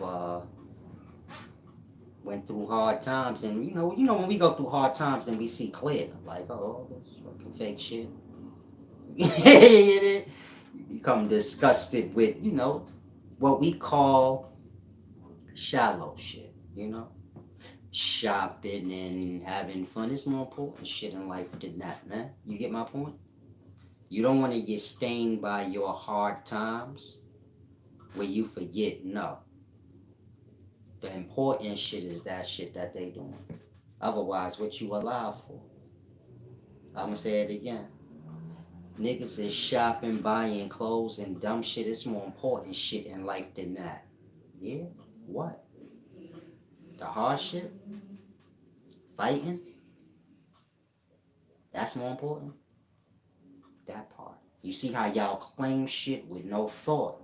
You say, nah, I gotta fight this oppression. You got a halfway decent life. You could turn that halfway decent life to a good life. You were dedicated to another bum ass nigga's agenda from before you was fucking born. Again, you attached to a bum ass nigga's agenda who had this shit before you was even born. Ain't even your problem no more. Nobody's. Like that. Y'all become a dedicated to poverty and shit, and then Beelzebub. This fly don't want y'all to get this shit. Y'all know flies work for the devil. If you ever see one, remember I said that. You gonna realize I'm not lying either. Fly come when you do the right shit, man. Trust me. You have good positive thoughts. Watch a fly just come out of nowhere like this. I'm telling you, chilling a nice hot summer day. You say, yeah, I'm a little relaxed and shit. It feel good, and here comes the fly. You say, why this shit don't never come when I'm all fucking hot and mad? Fly don't show up then.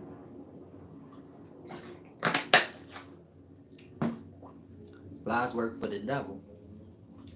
They manifestations of your thoughts. If the mind space ain't right, flies is coming back.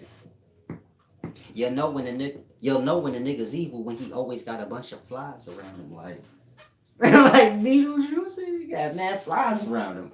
If you ever see like Candyman, you can have mad bees around him, so you know, like, okay.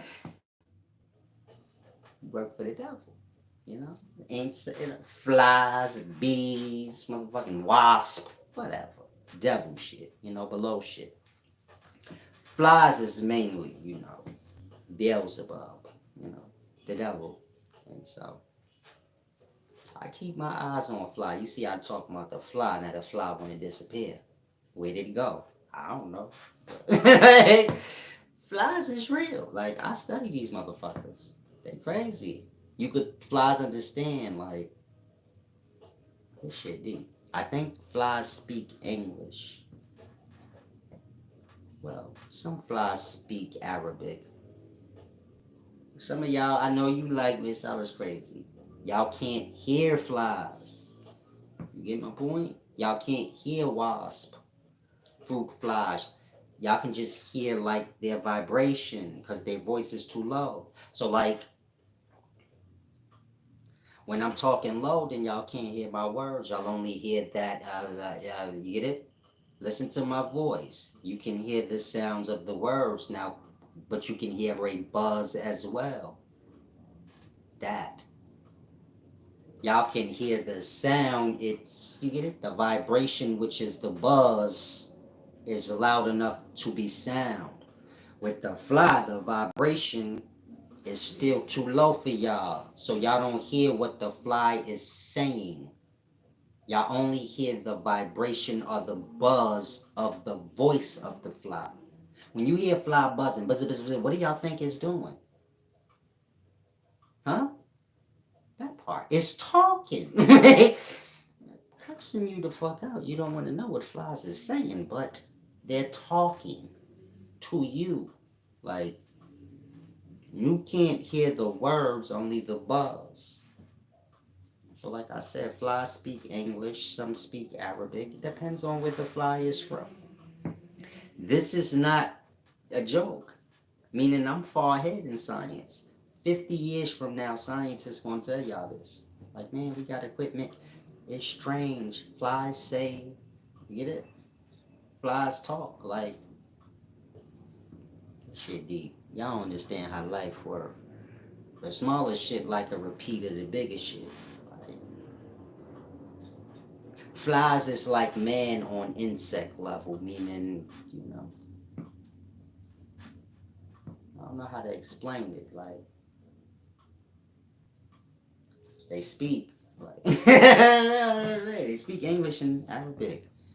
The same one we talk. Meaning, if you could make yourself the size of a fly or make a fly, well, if you make a fly your size, then his voice gonna be way too powerful for you to hear. They got their voices is too deep for y'all to hear, too raspy and shit. If we make them our size, the power, because y'all can hear them that big. So to make it y'all size, it will blow y'all shit. But maybe if you could like find a medium place, y'all wouldn't hear flies buzzing. Y'all would hear like them speaking, whatever language that is. So that's the language it will be. But they speak.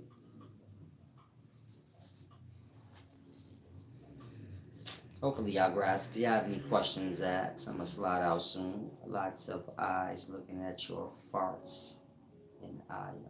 Salam, John Gold. I don't want to let you go, brother. You're a little strange. Like I said, if y'all have any questions, y'all can ask in regards to the topic of this video. Of course, I'm probably have to do it on the private channel so I can flow straight through. But you gotta clean up the desires, the anger, these things to reach that place of nirvana or moksha. And so the event horizon, orgasm, sleep, and awake, and life in death was the many things I used to show y'all that safety zone or innermost stable orbit is a real thing.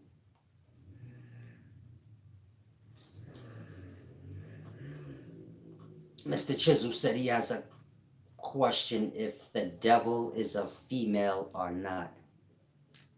Male and female is the last stage of manifestation. So to call a thing that predates male and female is disrespectful to the thing. It's taken away from the thing. Feminine energies ain't got nothing to do with a female. A female is a physical thing like a male. Again, feminine and masculine are energies. A physical man could be feminine and a physical woman could be masculine. That part. So y'all associate things in that way. You say, well, if the energies is feminine, then this is female. No, life don't work like that. That's one level of life. That's a whole nother one. So, what is supposed to be ain't always what it be. And so, what y'all have as the devil is a woman.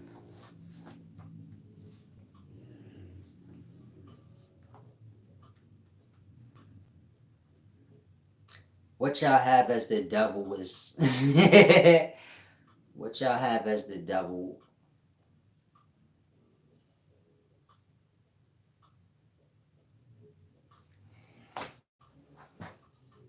it's hard to explain. Y'all see, like, y'all got me speaking in physical. A physical woman ain't nothing but a physical thing.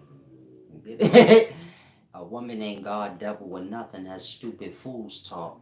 But you get my point? You got me on that. You got me on that dumb shit. Life's like this. You have the primordial abyss or waters. This is unconscious mind.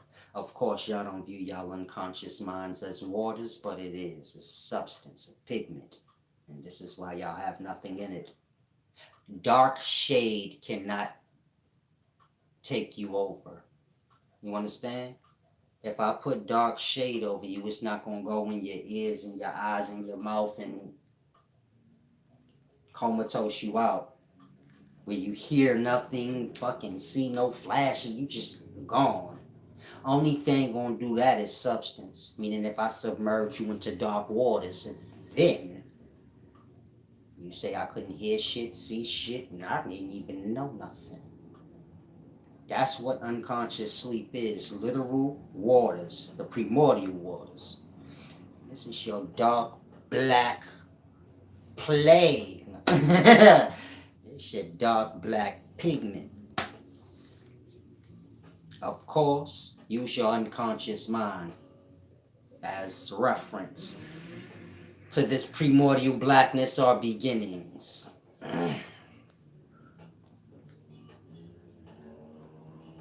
After that comes menstrual cycle fluid. This is that black primordial abyss or waters, that unconscious mind, manifesting out somewhat physical now. So you have menstrual cycle fluid. Menstrual cycle fluid being the foundations of what soil is. So if you ever planted a seed and said, damn, that dirt, menstrual cycle fluid's that on a way more powerful level. It's pre-soil. Like, seed and soil, baby. That white substance coming from man, that's seed. That's the foundations of any seed y'all ever seen. An apple seed, any seed. That's the foundations of seed. Before you have a physical place with people and things in it, so it starts with sperm cell and egg cell are milk and mud. Sorry. Milk and soil. Milky honey. You know, like milk and honey? Milky honey and dark, nasty soil. So, unconsciousness. This is your primordial waters. Of course, death, unconsciousness. This is all one, your primordial waters. This will manifest out into menstrual fluid, menstrual cycle fluid. But it retains its smell of death and primordial water. This is IDs in life, baby. A thing can transcend all it want. You say, nah, nigga, you smell like you. You can put new clothes on all you want, baby. I know you smell. You know, so. Menstrual cycle fluid, primordial, it tries to trick you. Menstrual cycle fluid are primordial waters, unconsciousness, you know, that dark cosmic space. If you fly out of Earth, then you'll just be like drowning in space, you know, in black fluid. Black waters, okay, flies back. And so, the smell of death is the same as the smell of menstrual fluid. It's like I said, menstrual. Then, of course, this menstrual cycle fluid will manifest out as soil. The physical dirt that y'all use to grow things. So you see, primordial waters where minds are planted and manifest out as awareness. Again, you have primordial waters or unconsciousness. This is a substance, a pigment. Minds are planted into this unseen pigment, dark space. They manifest out as awareness, awakeness. That dark primordial waters, it transcends into menstrual fluid, menstrual cycle fluid, something less than it is, but more physical. Losing some of its qualities, but becoming more physical. So if I ask you, show me, bring me some primordial abyss or some unconsciousness, you can. Menstrual cycle fluid, this is within a woman. You could bring it, but get it? This will manifest or transcend out as soil.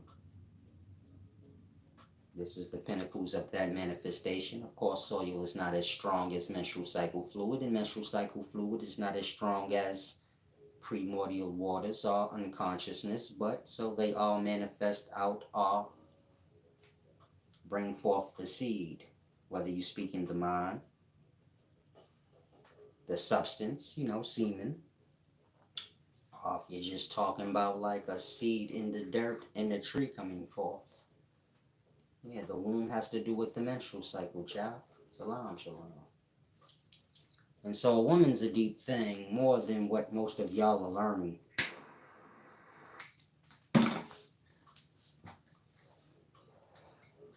Y'all learning like the black woman is God and all this dumb shit. And if she ain't God, then she must be the devil. And y'all like kids still. I don't know how to tell y'all that, but it's stupid shit. And I lost on words and titles. Y'all don't understand what's being described. Meaning, whatever words or names y'all have for things, the names is descriptions of something. Jesus. None of y'all seen Jesus before. Jesus is God over life. Okay, it's speaking of something.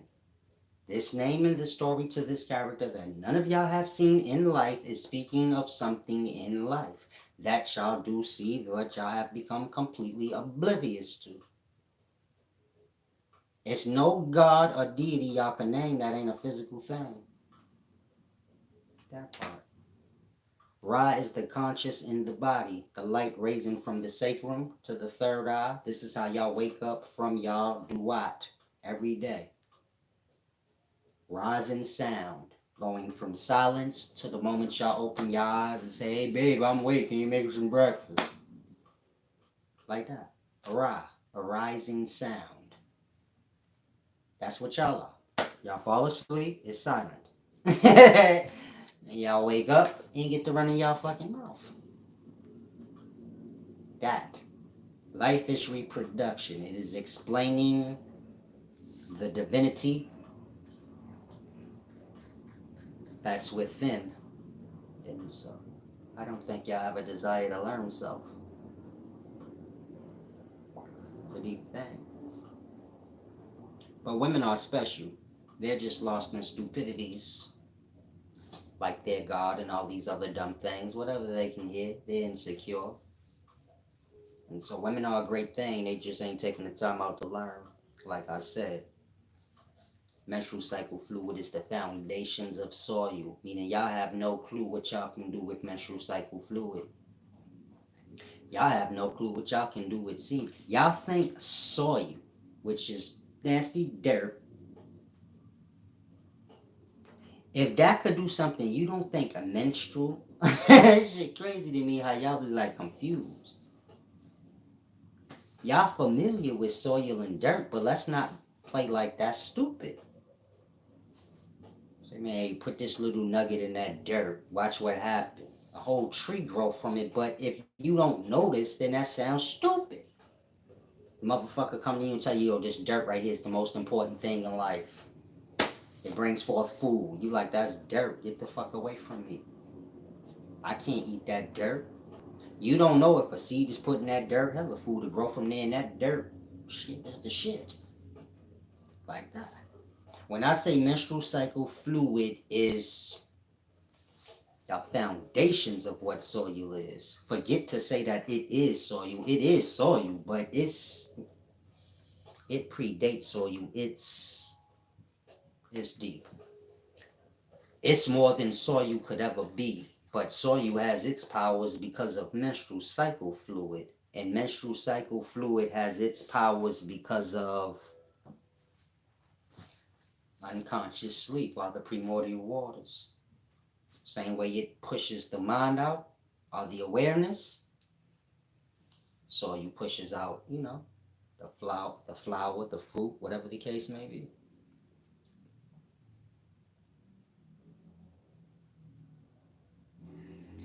John Galt said the Native Americans sent their women to a sea pool to bleed together. Tell me I'm wrong. Native American to y'all, meaning you're wrong because y'all don't have no perspective of nothing. You get my point? A Native American to y'all is tribes, But that ain't a Native American. That's the beginnings of colonization, the beginnings of a city.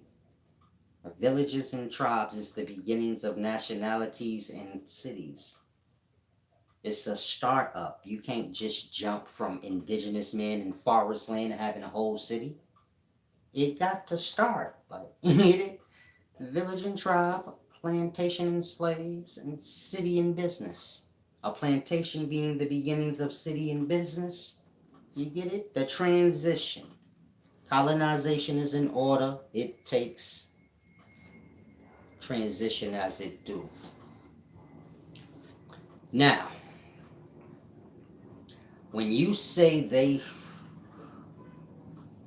spelling shit wrong. You said they separate women to bleed together. Yeah, I know nothing of what you're talking about. Like I said, in the daytime, y'all make up a lot of things. In the past, a woman was separated from the tribe. It's fly getting on my nerves.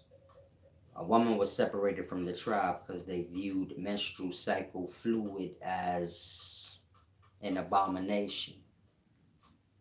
You get my point? So, and so this is right. I mean, if you ain't growing nothing with the soil, you want soil you want it. If I come to you and say, I got soil, all this dirt, you like, I don't fucking, if I ain't growing nothing, get that shit away from me. I don't throw that dirt like that. If she ain't using her menstrual cycle to get pregnant,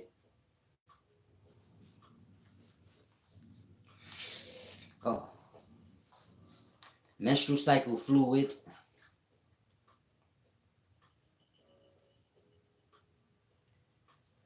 I get where I went wrong explaining this. Menstrual cycle fluid, when it's being bled out, I'm not talking about that. That's waste. But I'm talking about the build up to ovulation. This is the menstrual cycle fluid before y'all see it. That's the foundations of what soil is. What y'all see is dark and black and like it looks like liquid soil, but it is. But you feel me? Soil's nasty unless it's doing what it do. Other than that, I don't want y'all to, you get it? They were exiling the women when they went through their menstrual, cause it's like I said, it's nasty. It ain't like, but it's a divine thing. So, besides this, a woman needs to walk around naked and bleed out. In the daytime, y'all walk around with pads and shit stuffed up in y'all butt and shit like that, and so you not flushing out. Y'all vaginas all caked up and shit. It's disgusting. But it is what it is. So if you a woman when you're going through your menstrual, you're supposed to be able to walk around with maybe a sundress on or whatever. And let that shit just bleed out. You get on your leg, whatever. You can wash that shit off right quick. Let that shit go back into is deep. Y'all supposed to shit in the soil. Soil got to go back with soil. If y'all wondering like, damn, why the earth and shit ain't even growing right, man, y'all ain't giving back. It's hella menstrual cycle fluid not going back into the ground. It's going in toilet bowls and on pads. You got hella shit going into bowls. It's not going back into the ground. Y'all putting semen over that motherfucker, fucking it up. Not giving no nutrients back to it. Meaning shit and soil the same thing, just like menstrual cycle fluid. Manure, there you go. You got to put the manure back into the soil, the ground. Y'all don't give back. Y'all lose y'all balance. So it be what it be. But try to grass. He said that's why they use horse manure for plants. Shit is soil. Y'all think I be saying shit like analogy. Shit is soil. Menstrual cycle fluid is soil. I'm not giving you an analogy like. It is. Get it? Ain't no analogies. I don't be speaking in riddle, fables. I'm not Jesus, nigga. Whatever I said, that shit is. If I said the sperm is the spirit, ain't no parable. Sperm is that. Whatever you think your spirit is that. Now, whether you grasp that shit or not, that's on you. But ain't no goddamn word games here. Y'all like lost in that stupid shit. I speak plain because whatever I'm saying is exactly what I'm saying. Y'all live in a body. This ain't no word fucking game. You live in a whole fucking body. Your universe is a whole body. It got a spine. It has the same order as your fucking body got. Learn within, you'll know without. Simple. Y'all be listening to niggas that be bullshit talking all around the board. My wisdom is so you can grasp it and get on to the next shit. Cause I got wisdom that's gonna last beyond my life can last. I could drop a video every goddamn 15 minutes for forever. Till I die. I won't run out ever. It's just the realities of it. I still got videos I recorded from that other day. Meaning you watch all the videos I uploaded. I got on a white shirt and a polka dot shirt. All them videos from the same day. Meaning the ones with the white shirt, just from the same day. Meaning I could do this shit 15 minutes every. However long the video lasts, I could just end it and go straight into another one. Non-stop till I die. I won't never run out. Life big, it's broad, it's ever growing. Y'all are still stuck. Like a lot of things. How many fucking flies is in this bitch? Nah, sorry. That shit deep. Nah, like I was saying, flies done stole my thoughts. See how they work, man? It just comes to your thoughts and leave. This shit deep, man. Hopefully y'all grasp though. Is there a beginning before the sperm? Salam, shalom. Peace and wisdom, yes. Y'all ask questions that I'm like, why don't y'all know this? Y'all have to use y'all mind. Don't get offended when I say that. I'm just not used to the certain stupidities y'all be on. You could see semen. You get my point? Like, how the fuck your brain get to that point where you like, is there anything before sperm? The fuck do you mean? That shit fits. The fuck's wrong with you, oh man? Come on. Try and grasp. Yeah, I'm about to end this, man. These African flies, man. Life starts with mind, space, our airs. Within these airs, you have your atomic levels of life, or your lights. When you mix and merge lights together, you get substance. Y'all see rainbows after rain, because after rain, the water is evaporating back to lights, which are in the air, which is atoms. Y'all don't know what y'all see. Y'all can't get y'all vibration down low enough. Meaning y'all say I have ego. Y'all have fucked up ego. I don't have no ego. I could bring my vibration all the way down to I ain't shit. Literally. Like I ain't nothing. I don't even exist. I just see. I don't have to be seen. Some of y'all might know me in real life and you like, nah, he is like that. Nigga popular, that nigga can go into the shadow. He fulfilled either way. Other niggas is all crowded around him, or whether he by himself, he don't care. Like it's the same. You gotta, it's deep.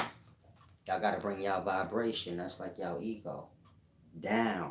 Y'all can't grasp nothing because the ego too high. Y'all think y'all know everything already, and so it's interfering. Do archons manifest physically in the body? Archons are your sperm cells.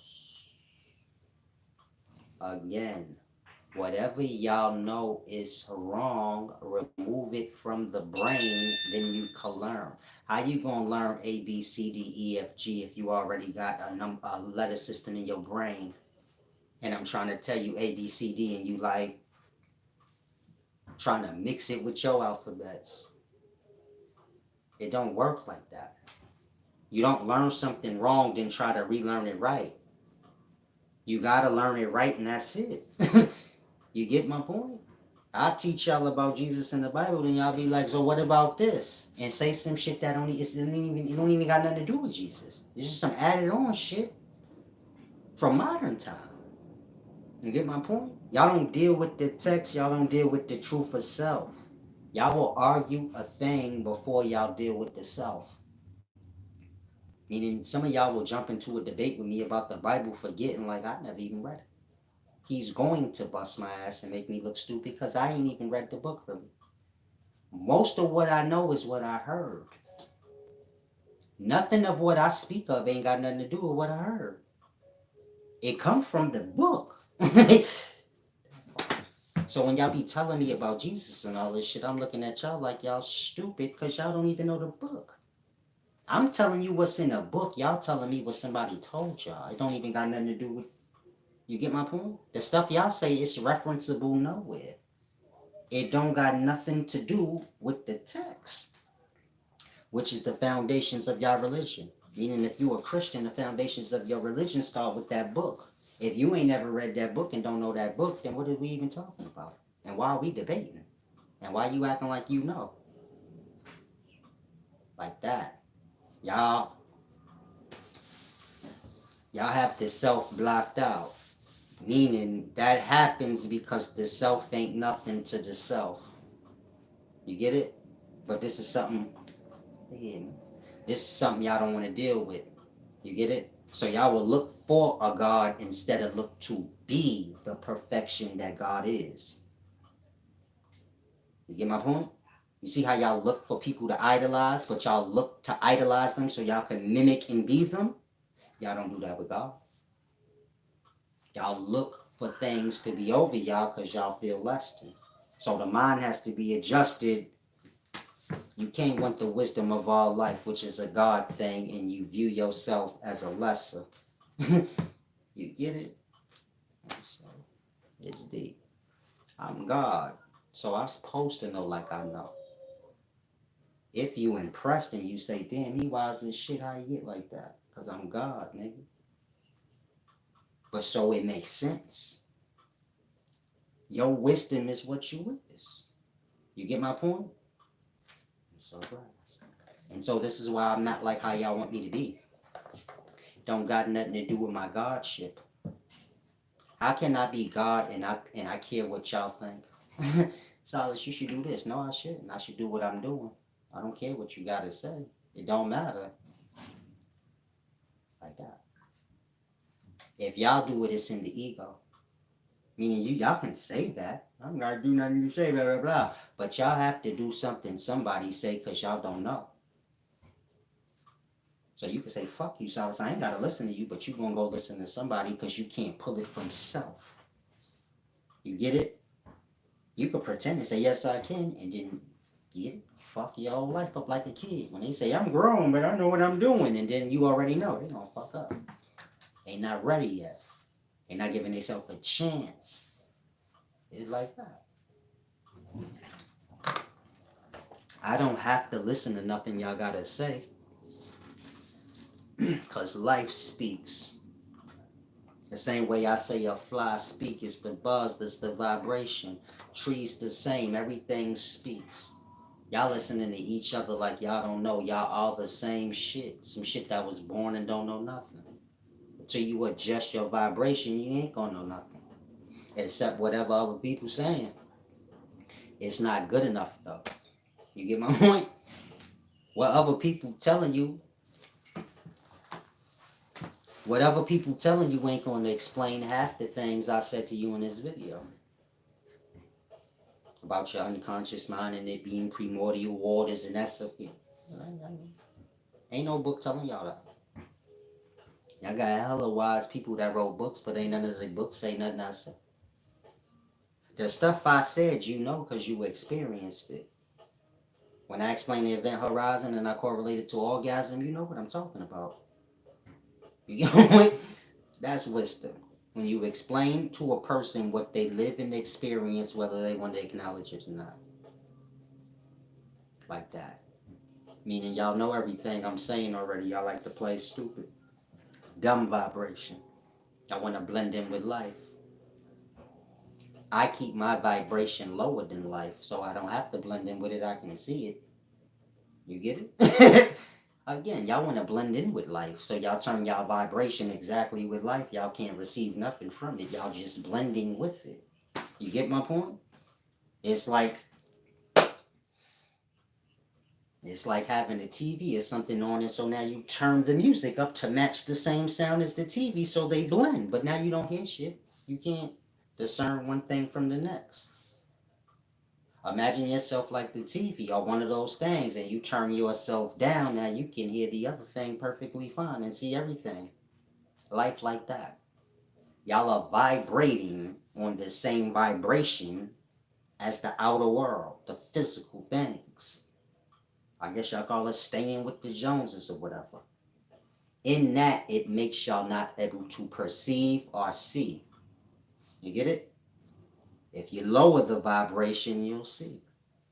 The TV is light. If I turn the light on too big, it's going to make me not be able to see the TV. But if I lower the light, it makes the TV come out more. Y'all have to lower yourselves so the light can come out more. It's like a balance. If you lower yourself, the light will come out more. If you close your mouth, then sounds will come in. Get it? It's shit simple. Try to grasp. Flip Cool said Elyon chose you like he chose Abraham and Melchizedek. No one chose me. I chose my own self. You get it? They say many will be called, few will be chosen. Many will be called, few will come. Those that come, they chose their own self. They came on their own. You get it? Like that. Ain't nobody chose. Everybody called. I ain't special. I don't want you. I don't want y'all to get like that. Well, this nigga special like Moses. No, I just came. Y'all didn't. Everybody called. Everybody go through hardships. Everybody get a glimpse to see the truth. Like, oh, this shit all fake. Motherfuckers don't care about nothing. Don't none of this shit matter. Y'all all been through them situations where you kind of like, yeah, this shit, some other shit, man. You was called. You didn't answer. It's like I said, you gotta adjust the mind state, and cleanse the self away.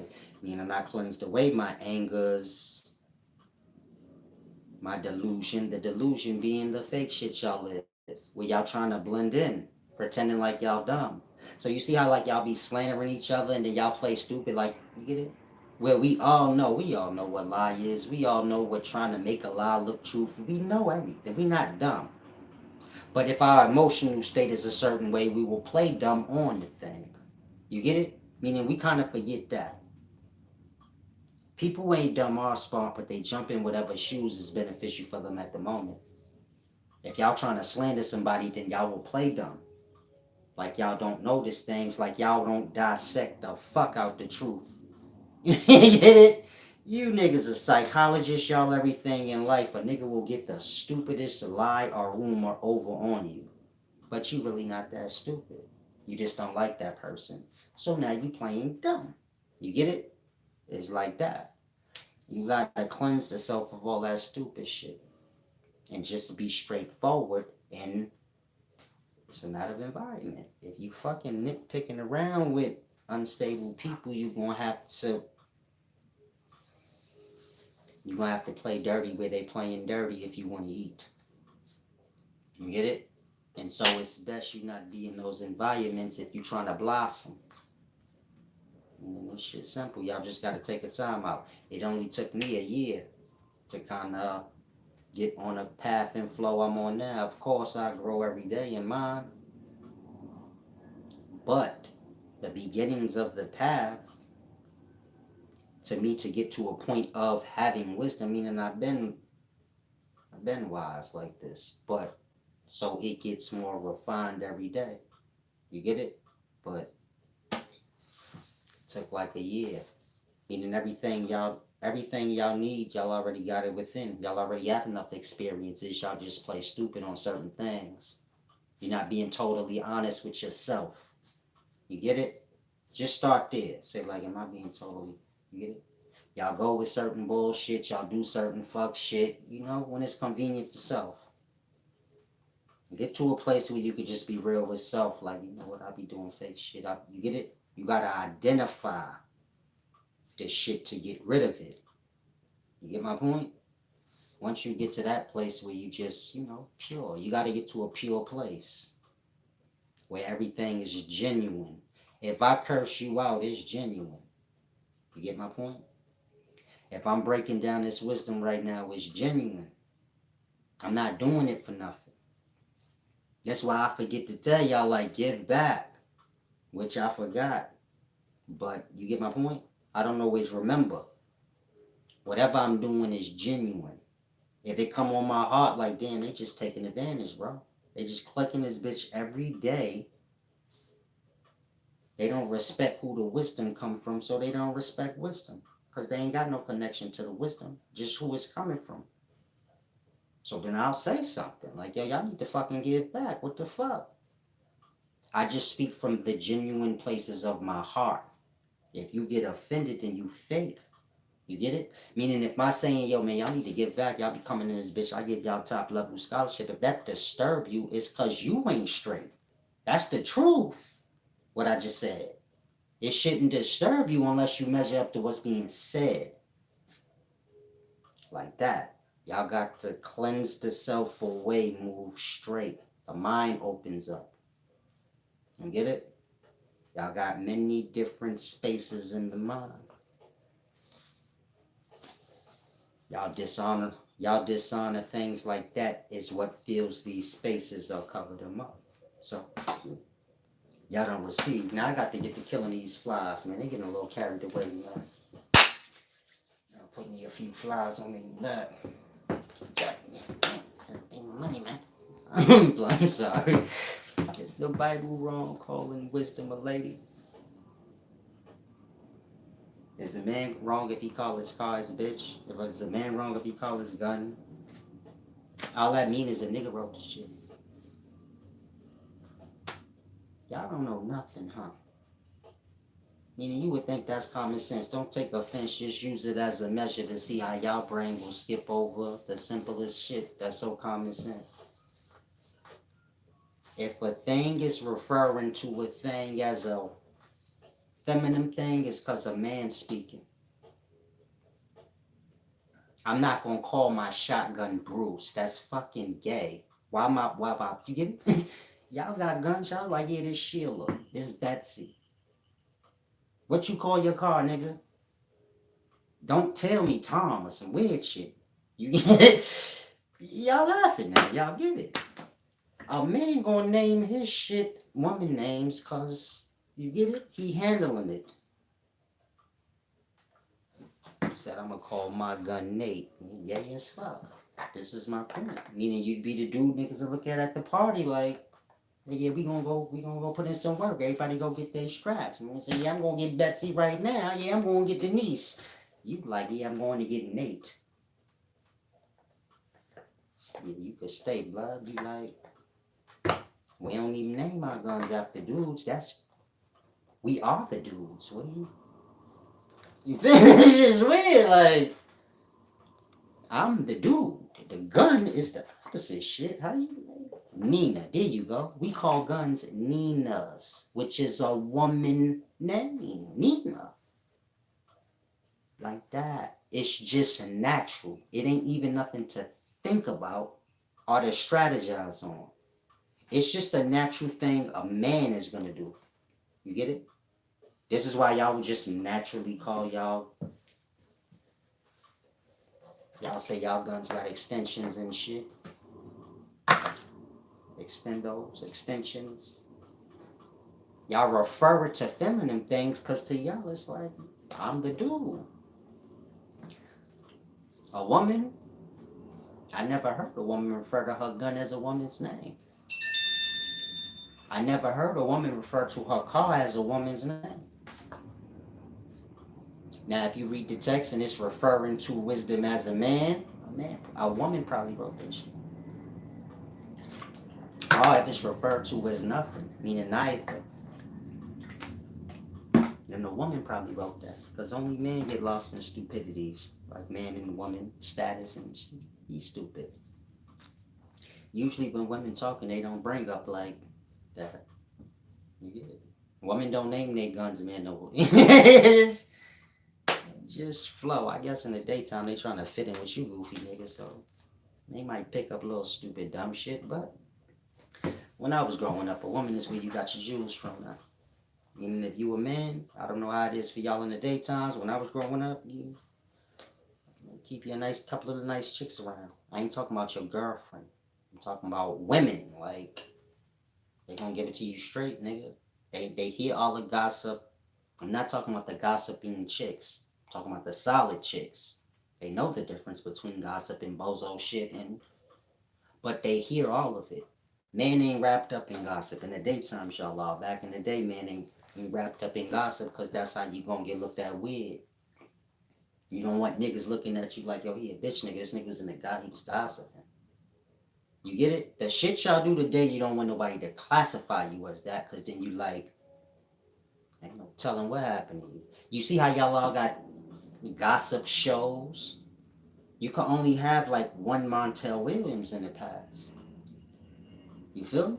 Niggas don't want to do that because they like, nah, niggas gonna look at me like a boss. So I'm a bitch. I fucking gossip and fucking TV.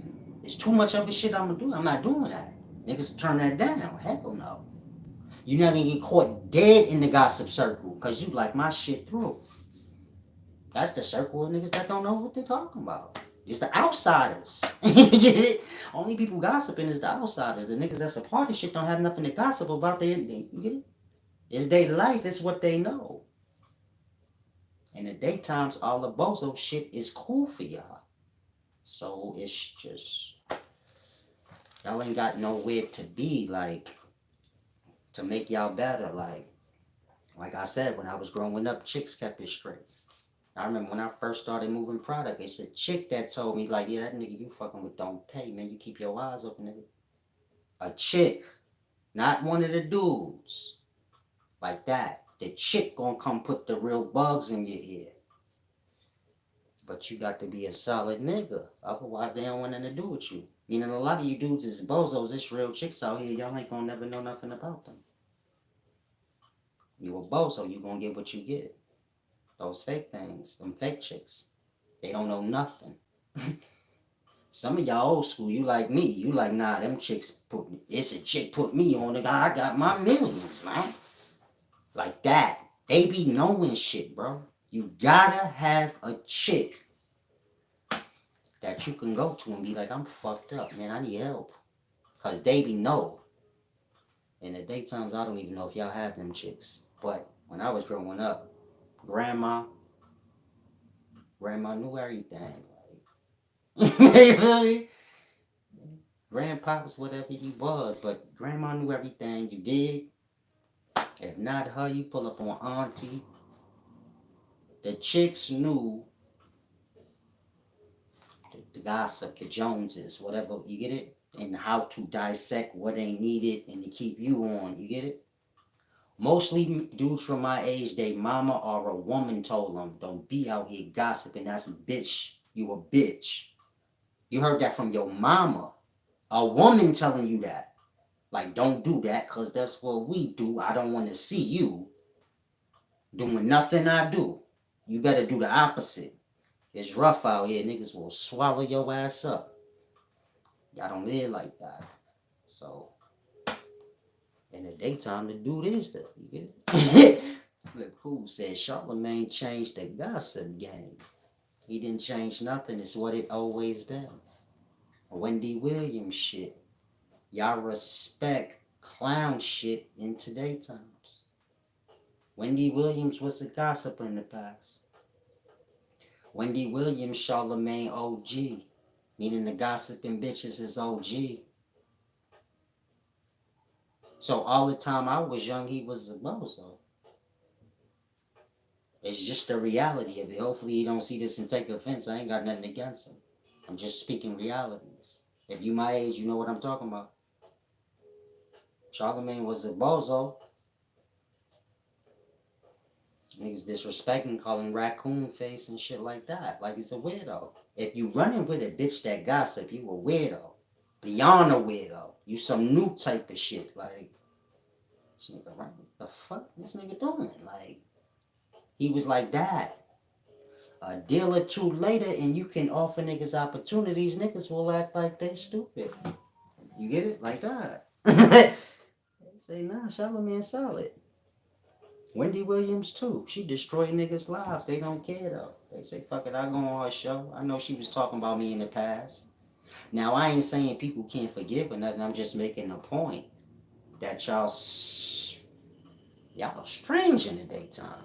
Meaning everything that's weirdo shit, y'all seem to gravitate towards it and uplift it. And so the results y'all getting should be clear that y'all ain't moving right. This shit way too sloppy, but this is a result of the people. So, oh my God, salam, shalom. I tell my son that now. Salam, shalom, short shot. I hope there's still women out there telling they sons the right game. I see a lot of chicks in the daytime. Y'all kind of stupid. I ain't saying it like that. I'm comparing y'all to something else. Like them chicks that was born in like the 60s and the 70s and the 80s, they ain't like y'all. Or they wasn't like y'all. They was like, shit real. You knew like, excuse my language, but them times was like this. You like that bitch ain't she'll die for me, nigga. I don't have to worry about her. Period. And that shit was gonna stand. It was gonna stand. Y'all can't say that in the daytime. You can't look at the chick you deal with or the chick you know and be like, yo, you die for me, nigga. I ain't got to worry about her. She a rider. Y'all niggas look at y'all chicks like, man, she might fuck Solace tomorrow. What the fuck? Again, if you my age, you know a chick like that where you like, nah, she real. She ain't got to be your boyfriend, your girlfriend, nothing. She just a homie. Like, we had homies back in the day. Peace and wisdom, C. Rabbi. I appreciate that, brother. We had homegirls that was like homies. She was a woman, but you respected her like one of the men. Meaning she'll look you in your face, slap the shit out of you, whatever. She gonna get her respect, period. Even if you whoop her ass, she still like, if it's whatever the case is, do you respect me? Because they ain't gonna have to just whoop my ass again. So you had different kind of chicks back in the day. I don't see them chicks no more. Chicks in the day lost in gossip. You had chicks back in the day. Chick gossip back in the day was real news. Chick gossip in the past was secrets that get niggas murdered. Meaning it wasn't technically false info, it was just shit that you don't supposed to be saying. Meaning they gossip was real information, pillow talk. In today times, y'all gossip just gossip. Like whatever you heard. You get it? Back in the day, a chick come pull up on a nigga, put a bug in his ear. She got the nigga goddamn telling on himself damn near where you like, damn, I can't even deny it. When I was selling dope, there was a chick that told me all my friends is envious of me. Like that. They have an intuition. 3, 4, 5, 6 years later, everything she said stood right. Like that. Like they see what you don't. And so you better keep a chick around you, man. Ain't about you dicking her down either. If you dick her down, you still make sure y'all got an understanding. Like, should I value you more than pussy? Like, you don't have to give me pussy. Just you don't have to give me no pussy. Just come see me just come talk to me every now and then. I value the shit you know. Like, fuck pussy. Y'all didn't meet no chicks like that. Well, you like, I don't give a fuck. I can't wait till she come because she always got some shit to lay on me, man. And we ain't talking vagina. I'm talking about shit to open your mind where you like, damn, I could do that business. And she gonna help you through it. Like, she gonna take the time out. Because they ain't playing basketball and shit. Chicks got hella time. Like that. Y'all don't have that. Y'all don't even respect chicks in that way. I'll just say shit to them to make them feel good so y'all can fuck them. That's why y'all say the black woman is God, just for pussy. It's not like when y'all real talking them no more. We used to real talk them like fuck all that. You feel me? We put them up on game back. Like, yeah, that nigga's a boss. You want me to beat him up? You fucking with is a weirdo, man. I seen that nigga with some other chicks. You want me to beat him up? Like, you was loyal with your chicks the same. You get it? It wasn't no hoes over bros and all this weird shit. It was chicks in the crew and niggas and everybody. You get it? If you down with the crew, you down with the crew. Ain't no lessers. Ain't no she a chick, so she don't really count. This shit was like Junior Mafia and Lil Kim, nigga. She's a part. You get it? It's like Jay-Z and his crew and Foxy Brown. That bitch in the forefront down there. That's how New York niggas move. If she a part of the crew, nigga, she's a part of the crew. Period. Y'all don't move like that. Chicks is disposable, so they ain't got no loyalty. Sure shot. You already know. Now I got to go. Y'all enjoy y'all Friday. Gotta go find me a light. Make sure y'all apply some of these things I said in this video. Yeah, there you go. Flip cool like Bumpy Johnson with the Queen of Harlem. Like I said. New York niggas get a lot of flack, but in regards to women, we some of the realest. I mean, the niggas like we don't play on that shit. And if she down, blah. Period. Niggas prefer a chick to just you could run this show. Just let me know. You feel me? I'm old school like that. My chick could talk. I don't feel like talking. You just call me. I'll pull up with this shit. If a nigga not obliging, like other than that, you can handle that shit. You get it? If you a woman, you need men like that around you. Where they like you just enforce your law. And if niggas ain't listening, call me then. That's what a father is. See, handle the shit, babe. And if that shit get weird, then come get me. I know we past talking now. You get it? Meaning my wife gonna communicate with you better than I am. If you can't come to an agreement with my wife, I'm fucking you up. Cause I don't talk better than her. This should be the mind of a man. I can't negotiate with you better than my wife. So I'm all hands, baby. You feel me? I'm all hands. Whatever she said is what it is. And if you ain't listening or not your shit up, then you'll listen to me. You gotta get back in that flow where the woman the voice and the man is the action behind what she said. The household was like that. Your mama tell you some shit, don't listen. You like, let me just do it. Pop's gonna whoop my ass so fast. Like that. We don't have that structure in the black race no more. Where women do the talking, but they solid. They ain't all fucking disturbed emotionally. They solid and cleansed in their way. And so whatever they telling you, that shit just. You're just not trying to oblige. That's when one of them old school niggas come digging their little knife out they sock. They stick you like like that. Like you get killed out here over a chick if you don't. It's deep. Y'all don't understand life. But let me slide on out of here. Y'all enjoy y'all Friday. Apply some of the wisdom to self. I'll come back and finish up the Far East part, the Nirvana part. And things y'all can physically, write down and try to remember and apply on the day to day. These things is day to day things. Y'all do what y'all do day to day. That's what keeps y'all in y'all vibration. Whether it be waking up, throwing on YouTube, flowing into that flow. That sets the vibration for your day. So that sets the path of this. So you have to learn to readjust your circles, like whatever patterns you falling into. You gotta learn how to change the patterns. It's a lot, but we all got time. Salam, shalom, peace and wisdom.